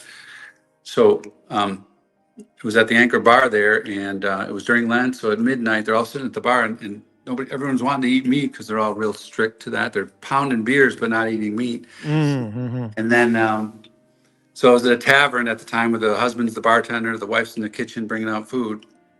And so at midnight, she's going to bring a tray of meat out for them to eat. And she didn't really have a lot. Well, they had chicken dinners that whole week. She had been saving up the wings, and then she fried up the wings. They were still connected at that point.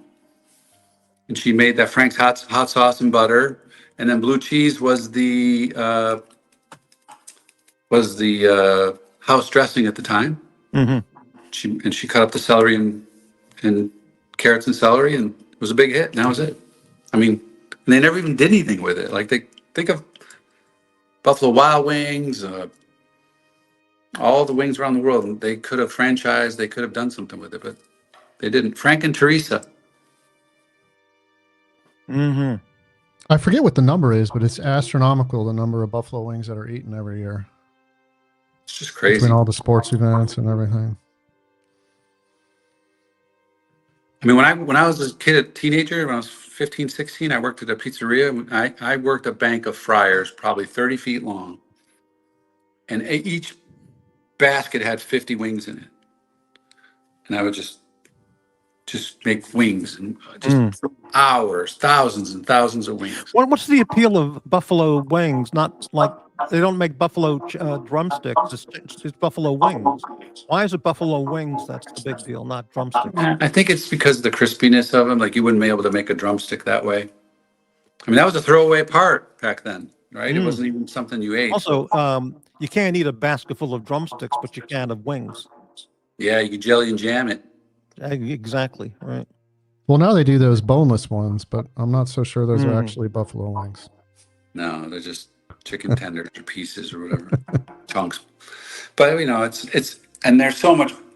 Like if I don't really get them anywhere because they never make them right. I think it's because they're either frozen when they put them in there, or they just never cook them long enough. Even if I ask them to be crispy, they still don't come out right. But wings in Buffalo are really good, and every place makes them the same. I think it has to do with the oil, though, too, that they fry in them. No, the heat of it, yeah. But they keep them in there longer. The real thing is so as they come to the place, they're in these like waxed cartons, and they're fresh, right? So they're not frozen. They just have ice on top. It's because they can go through them. They just go through them so fast. A regular restaurant doesn't go through wings that fast, so they're frozen. Right. So, either of you guys, when you go out for chicken wings with the sauce and all that, how many chicken wings do you eat? I don't.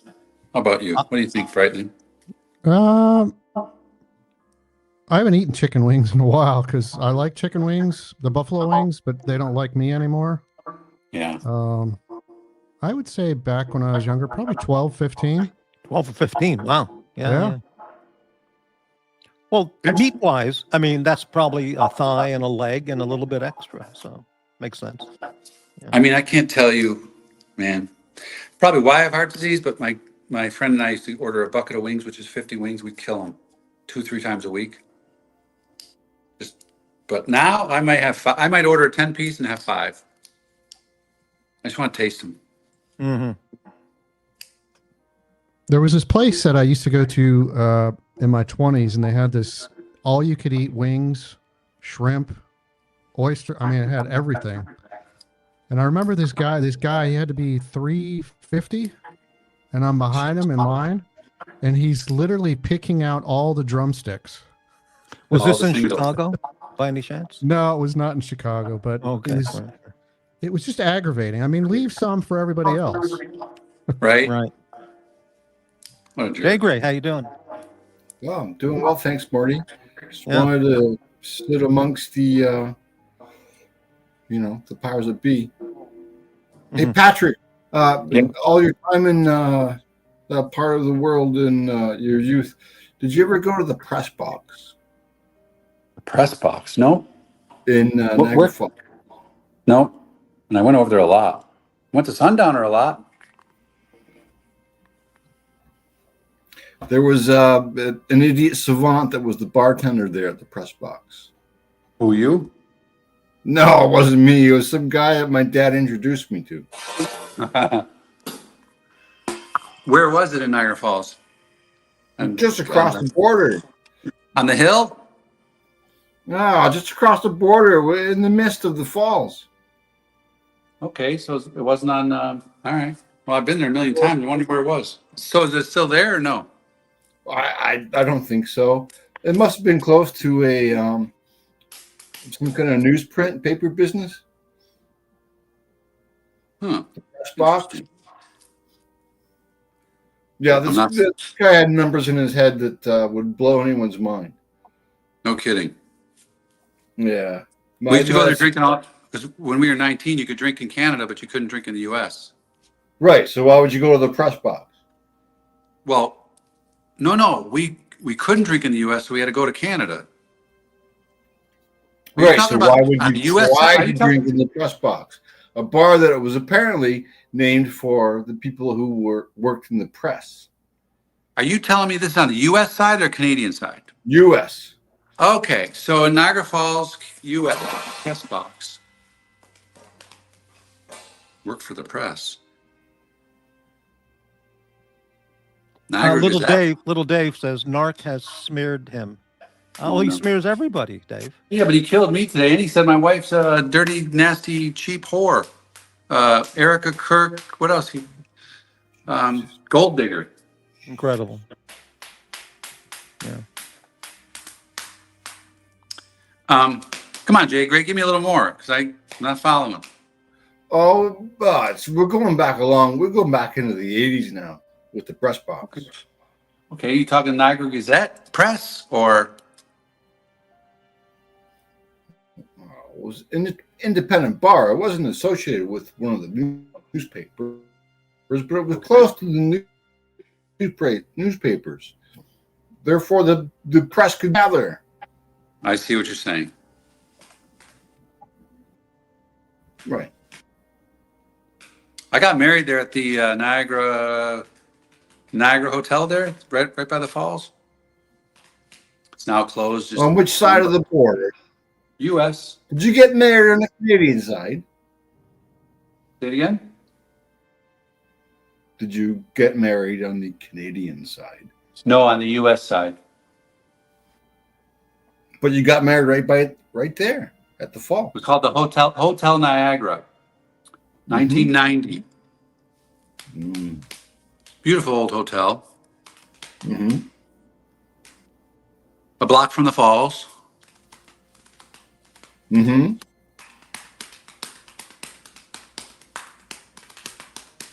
You got the rhythm going. Keep it going. probably your best therapy going forward is that drum kit, sir. Well, that would sound like good advice, JGrey, but I think the best therapy going forward is don't ever watch those channels. No, that's okay. Well, That it's is- it's that's a the best two-part prescription, Morty. Yeah. But you are correct. Otherwise, yeah. You know, JGrey, through my 12 foot and ankle surgeries, this absolutely has been the best. That's why I did the double bass, because helped me got my feet back. Okay. Because nothing's worse when you get freaking ankle surgery and you try to play the drums and nothing works right. Nothing's working. Okay. So you use the bass drum to work you through that? Yeah, it's just movement, right? You just gotta try to, because now you're playing music, so you're not thinking about the exercise. You're just trying to like in your mind, you're trying to keep the beat, which is like your brain telling your foot to do something and it's not doing it, or it is doing it, it's not doing it at the right time. You're trying to improve that, so it's definitely a really good operation. I've never had any surgeries. God, I've had like 30. Not even a vasectomy? I've never had any surgeries or operations. Nothing. You fucking drunk ass Nothing. Canadian bastard. You telling me you got your gallbladder? Everything. How? The only reason I bring this up is because there's a big cliff ahead of me. Yeah, right. It's a horrible cliff. I'd keep drinking if I were you. What about how about you, Brightling? You still got your gallbladder? Still got the gallbladder. What happened to me? But I know a lot of Much people that kielbasa, have had them that's what removed. did it.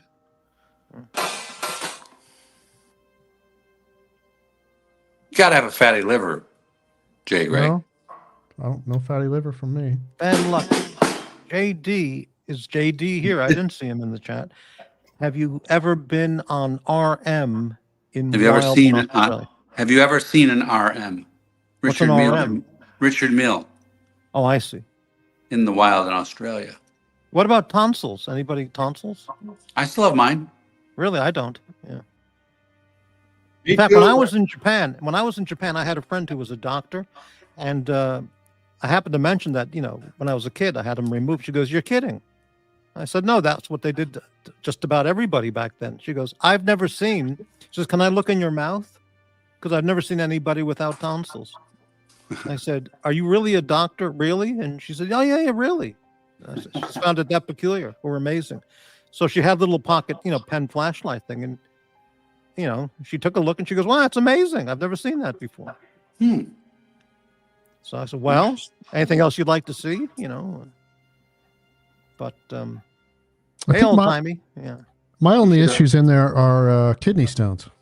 I was going to ask if you had any kidney stones. Yeah, never I had come those. from a long history of my grandfather got them, my great grandfather got them, my mother got them, my grandmother got them, my brother gets them. How about your I've never- dog and cat?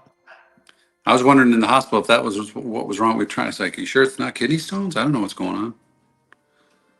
But Wow.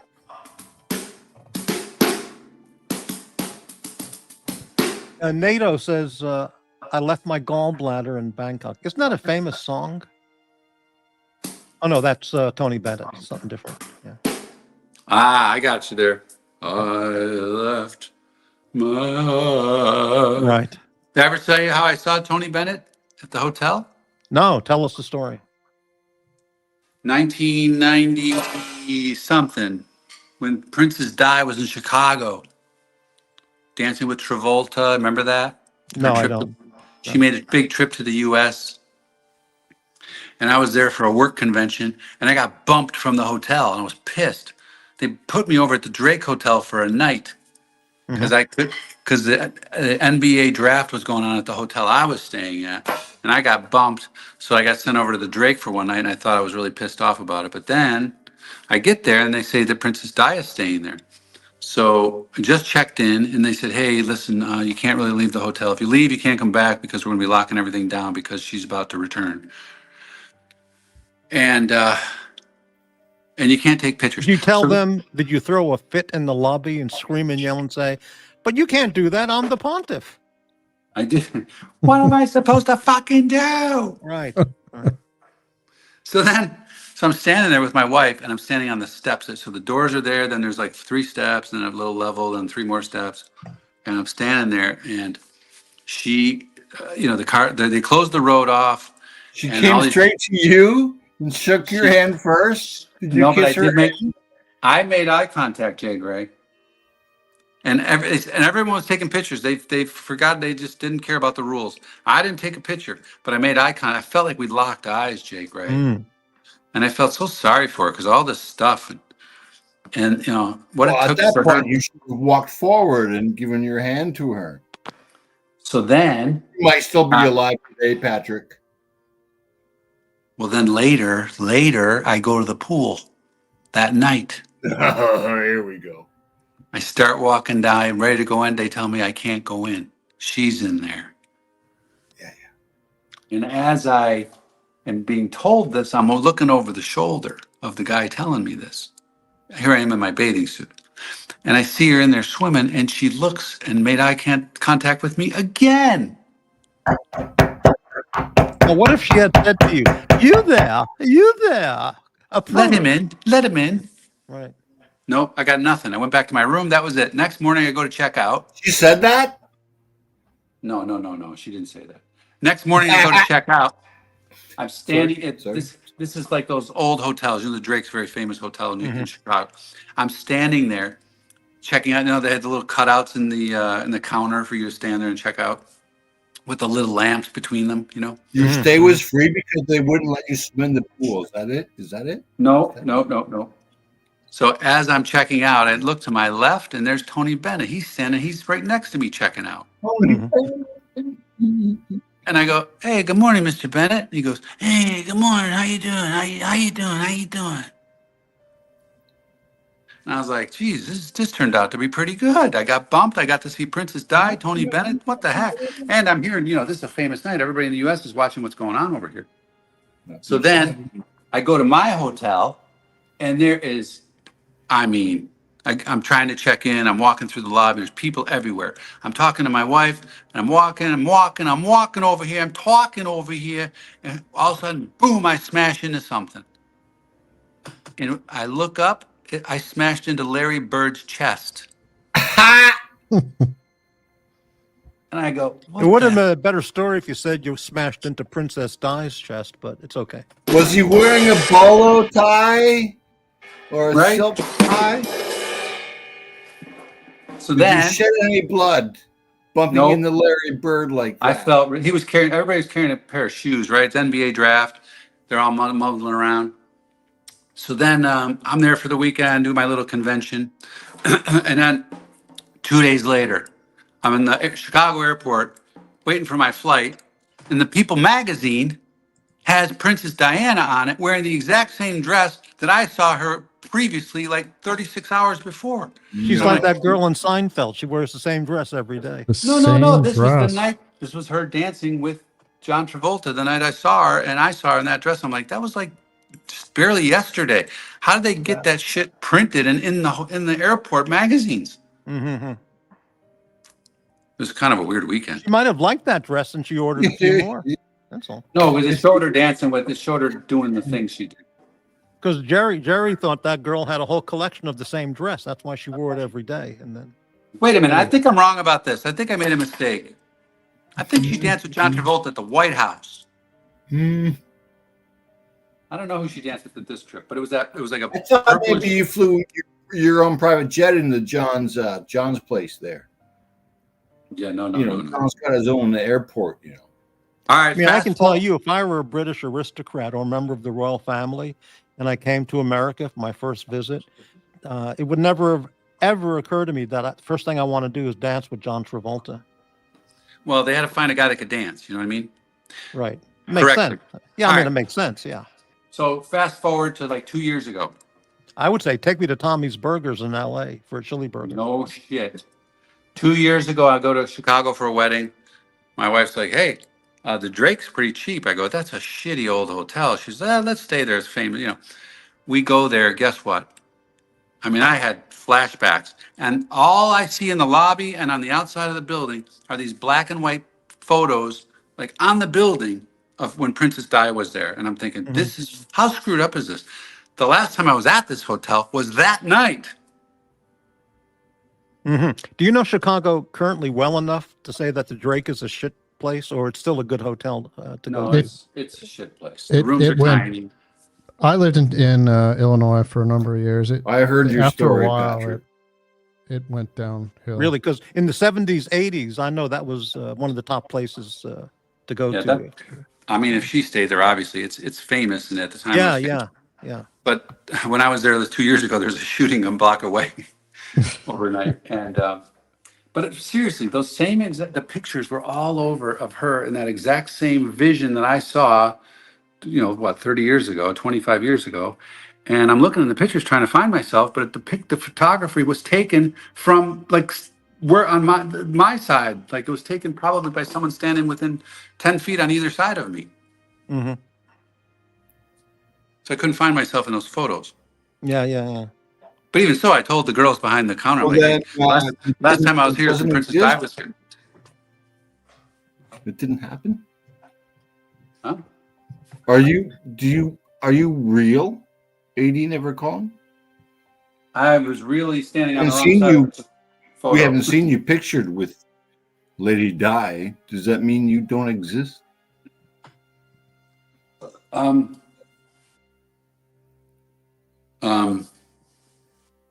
I exist, but I was really there. Where do my stories are true. Where do we exist? All of us. Where do we exist?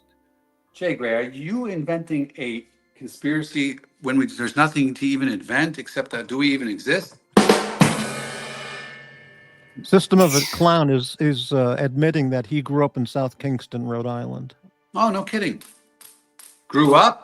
Like school and everything? That's what he says. Interesting. Dad worked at URI. Of course. Is it time for a drum solo? I built a house in North Kingston, Kingstown.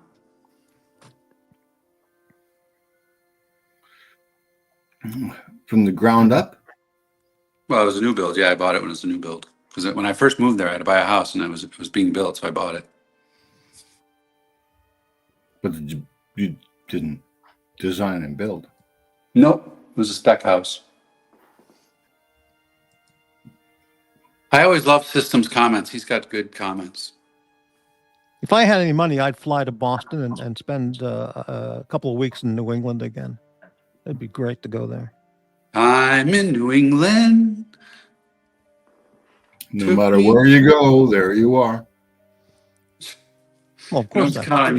Can always count on you to make sense, JGrey. Yeah, sorry, guys. Reality is setting in.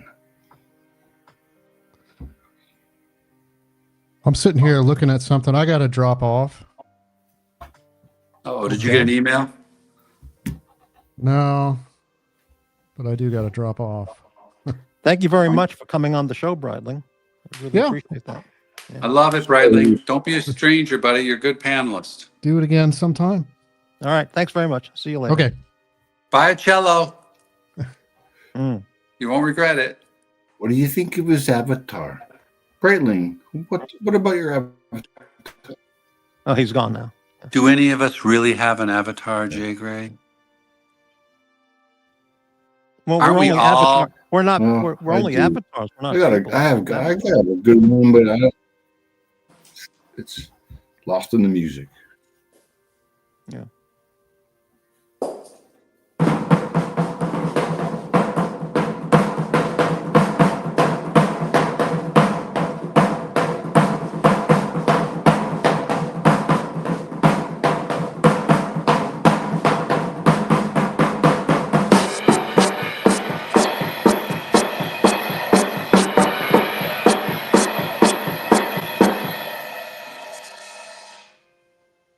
Do you like how I went from big I band need more to of Van that. Halen? Huh?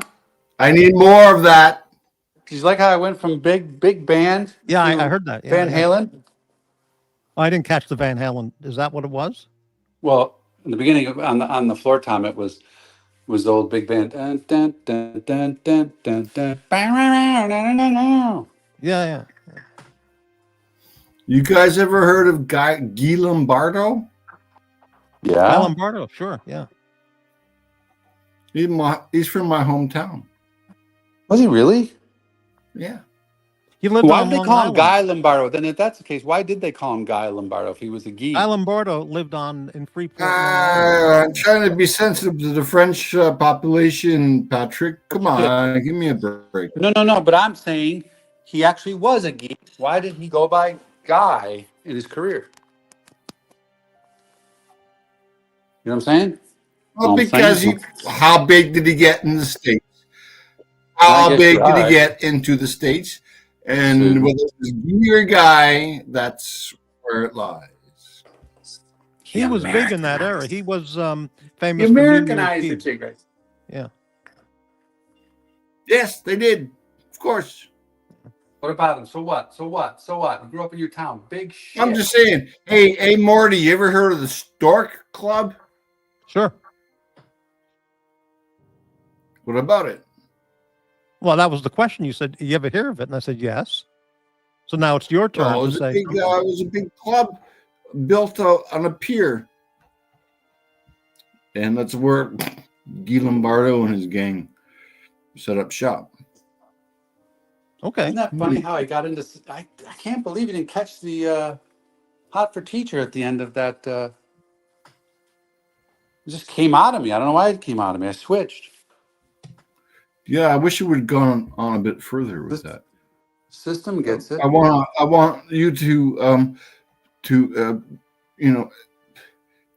show us your soul through the drum kit, if you will. For free? Show us who you are. You want that for Not free? tonight, actually, because I'm starting big to feel demand. kind of shitty. I think I Right. did too It's all much morphined today. up. Not tonight. Yeah. I just think I did too much today, and I think I need to probably. Okay. Probably. Yeah, definitely. I'm not looking for timelines. I'm just I expressing. shouldn't. You know, when you're in the hospital that long, you just want to feel normal again. You know. Yeah, I think you should do a DoorDash for a Whataburger and then take a nap, go to bed. Amazing air shows. David Lee Roth. They are hilarious. He's so shitty. He was classically trained, I believe, Mr. Who? Roth. David Lee Roth. Oh, David come Lee on, Roth. dude. He was No, a rich. he's not. He's not a. He's a very intelligent and well trained. I can't. man. This is just my own thing. I can't imagine anybody less interesting in show business than David Lee Roth. He's not that's smart. Oh, He wasn't smart. All he did is he was a rambler. He was I- one of those fast-talking ramblers. I Say a mean, bunch as of an shit. entertainer, a singer, or as just a guy to talk to. His dad was a he was a rich kid living there. He got in the band. Well, we're gonna dive double David time, and we're gonna tell you breaking you're down, and you're not even gonna know what hit you. I mean, there'd be plenty of people in that category of just totally uninterested in, but he would be in that category. But Am I bleeding? Wow. I am. But that's just me, Okay. Well, I thought Dave Roth is D. Snyder from D. Schneider or Snyder. He's in the same category of like who is the guy had one song. It was a stupid song, and he built a whole career of nothing. And he shoots off his mouth a lot. And The video. yeah, he's a Long Island guy, but I mean, who gives a shit about D. Snyder? Who would want to? The video was so good, though. What do you want to do with your life? He's spitting on the kid. Pat. I can imagine David Lee Roth, D. Snyder, and who's that other jerk, weirdo, deviant, Marilyn Manson. The three guys at a coffee shop, just sitting there, looking at each other with absolutely nothing to say, just staring at each other. You know what I've heard? I've heard Marilyn Manson is a genius, incredibly smart, normal person, totally fooling everybody. I've talked to people that know him, and they say he's fucking genius, smart, normal guy. Well, geniuses can be deviants too, so no No, problem. he's all of it's a show. He's like a normal, quiet, steady Eddie. But a normal person wouldn't put on a show like that, so he is a deviant. Well, it's all marketing. Yeah, but he wouldn't. Nobody. Okay, well, whatever. Okay. It's the same as Madonna or Lady Gaga. No question, they're very smart and know the marketing of their business. Yeah. No, I mean the character, not neither one of I those understand two that, but- pigs are half as smart as him. Really, the things I've been told, it's incredible, shocking, incredible. Like, really? Wait, seriously? Investment advice, just crazy stuff. Really smart dude. And this is Snyder? No, Marilyn Manson. Marilyn Manson. Ah, yes. I Sorry. saw some video where D. Snyder was testifying before Congress on some topic or something. And it's like, who invited him there? I mean, what could he possibly say? He's meaningless. I mean, just incredible, you know. Oh my God, Dirk's uncle saw Van Halen back when they were starting out, just playing backyards. Mm-hmm. He was making the ribs. That's why he was there, probably. Tony Iommi Dirk's from Black uncle. Sabbath is a real nice guy. Oh, I don't doubt that. Yeah, that's the impression. Yeah, I would have. Yeah. All right, I'm gonna get going. I gotta roll. All right, I'm going to close it out because I'm ready for dinner. I need a head. Aw. Why do you always make me feel like that? And people get mad at me. I've been going almost 4 hours. Yeah, but the bug zapper is gonna die out, and then I get in trouble for it because I left But what's a bug zapper? the show. Oh, the other show? Any show on that attracts people, so they have a place to hang out. Oh, I see. Well, I've got nothing to say anymore. I mean, I'm talked out, and there's no super chats or PayPals or Cash Apps. Ko-Fi's coming in. His name is Morty. He was a show girl. Hey now. Yeah, didn't Marilyn Manson get busted about something with underage girls or something? Oh God, I don't know anything about that. There was some story about that. Yeah, I know nothing. but that's not. Depends what he did with the underage girl, because most of the most acclaimed rock stars have been with underage girls, so and they get a pass. They lied. All depends It's like what he did. They lied. They said they were 18. Well, Jimmy Page, Ted Nugent. I mean, the list is endless. You know, nothing ever happened to him. You know. Don't forget, those guys were 20 at the time. So, you know. Well, yeah, but I mean, You tell me you're 20, you never hung around with an 18-year-old girl? well, I 18 never is did. not underage. You know, so. Yeah, but, 18, 17. But I understand you're stoned and LSD'd out of your mind, and the sexy girls in your dressing room. You're not going to ask for a driver's We never license. lived. I get it. We never lived that life, Crappy. We never got to do that stuff. Do you see what they're doing with psychedelics and the wall leveling lasers these days? Oh my God. No, JGrey. I don't know anything about this stuff. Okay. Well, another time. Maybe. I'm going to get healed up and come back. I'll be back. All right, great. Thanks for the drum part today on the show. That was terrific. Thank you. Awesome. Need more percussion. Yeah. And you're going to inspire Angelic Slayer to. Wow, I would love to play some Pink Floyd with him. That would be so much fun. Yeah. But I am really sore, and I can't believe I actually attempted this. One day at a time. I'm going to go rest up and take some medication. Very good. All right.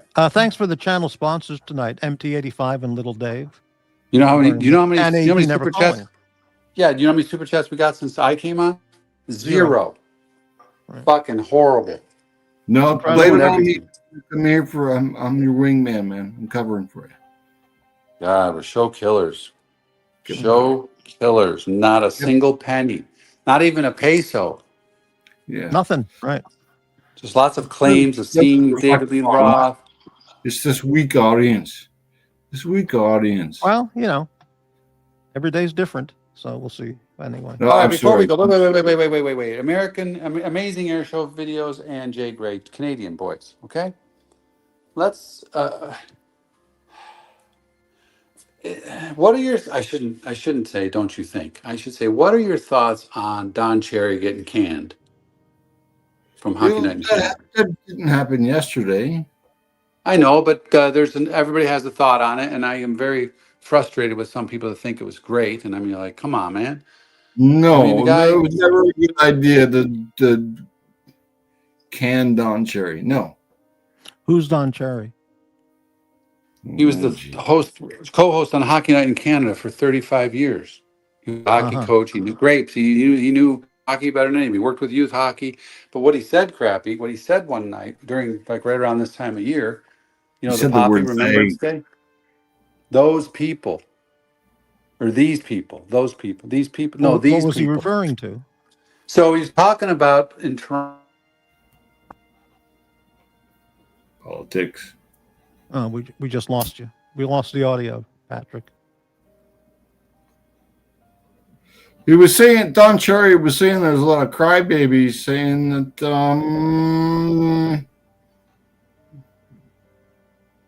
Saying what? no. In general, I mean,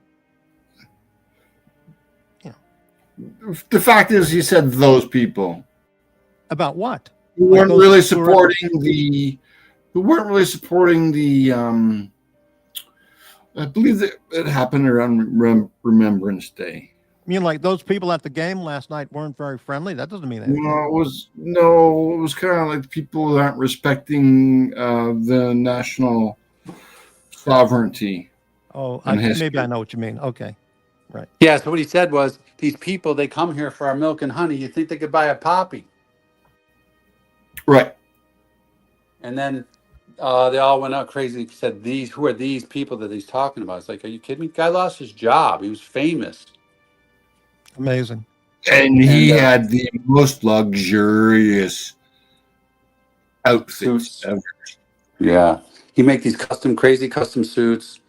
It could be any fabric. Could be out of draped curtains. Yeah, it could have been a million different things. The ties, the collars. He was the Boston Bruins coach for a while. Yeah. And not only that, Crappy, but he had a co-host for 20 years as well. Mm-hmm. And he sold them out as well. He sold them out. He sold them out. And Hockey Night in Canada was never the same. It's a brutal business. Yeah. So my Hockey Night in Canada story is, I loved it. I never missed it.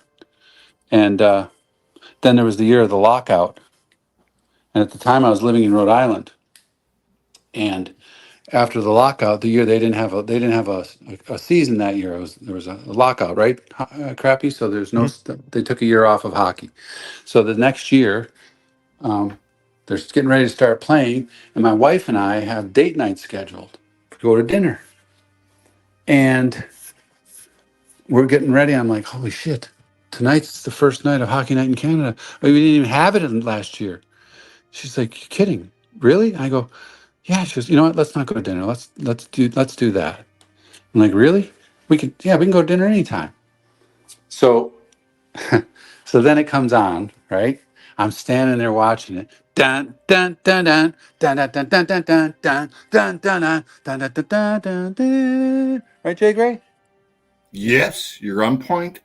And then I stand there, and my wife looks at me because she says, "Are you crying?" I go, "Maybe." Maybe. Who's laughing? Me. No, I was just checking something, and something came on. That's my mistake. Yeah. And I just was so excited to have it on. It's the greatest, because what they do, Crappy, is they would have an East Coast game, and then they switch over to a West Coast game. So on Saturday nights, and not only that, between every game, and they have guests, and they go to youth hockey clinics, and they talk about different youth hockey teams and junior teams. And it's just the greatest. Mm-hmm. And at the time, I had to pay NHL ticket to get it. $400 for the season or something, right? And so I got to watch it. And I love Hockey Night in Canada. Mm-hmm. You ever go to curling night? Yeah, I have my own story about that. The year before the year of the lockout, I started playing poker with guys who were very focused on heavily focused on hockey. Mm-hmm. So they were so focused on hockey that I could see how I could learn how to play poker without them ever knowing what the fuck I was doing. Right. And so that was the first year, and it was always the Leafs. And then there was the lockout. And I thought, okay, now I get to see the next side of these guys. But unfortunately, the local team, the Ontario Hockey League team, won their series, their division, and then they went on to win the national series as well. So it was continuous hockey. Mm-hmm. But I did learn how to play poker very well.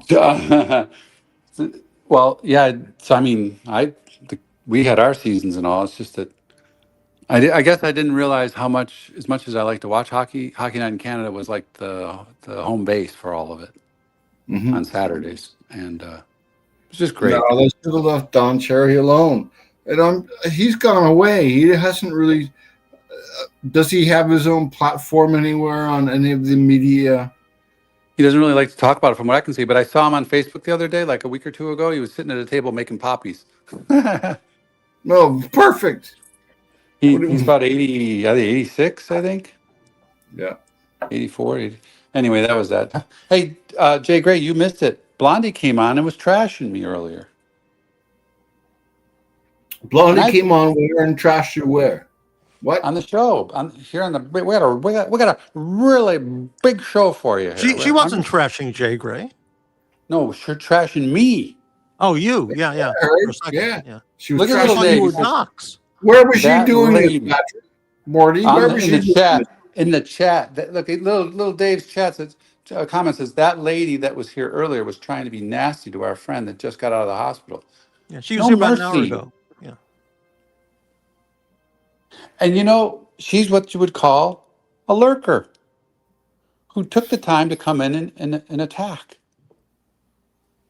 And people ask me what she smelled like. I don't consider it much of an attack. So I said she smelled good. I said she smelled great. What the hell does that mean? Shit. Well, Eddie asked me what she smelled like, and I was like, she smelled great. And I said she smelled good. I mean, I don't know. She smelled fine, like some sort of, clean, normal, like not smelly. The watch dial was really big. The what? The watch dial. Watch dial? Yeah, watch dial. Whose watch dial? The one that Blondie was wearing. Oh, yeah, okay. Yeah. I didn't take this conversation here.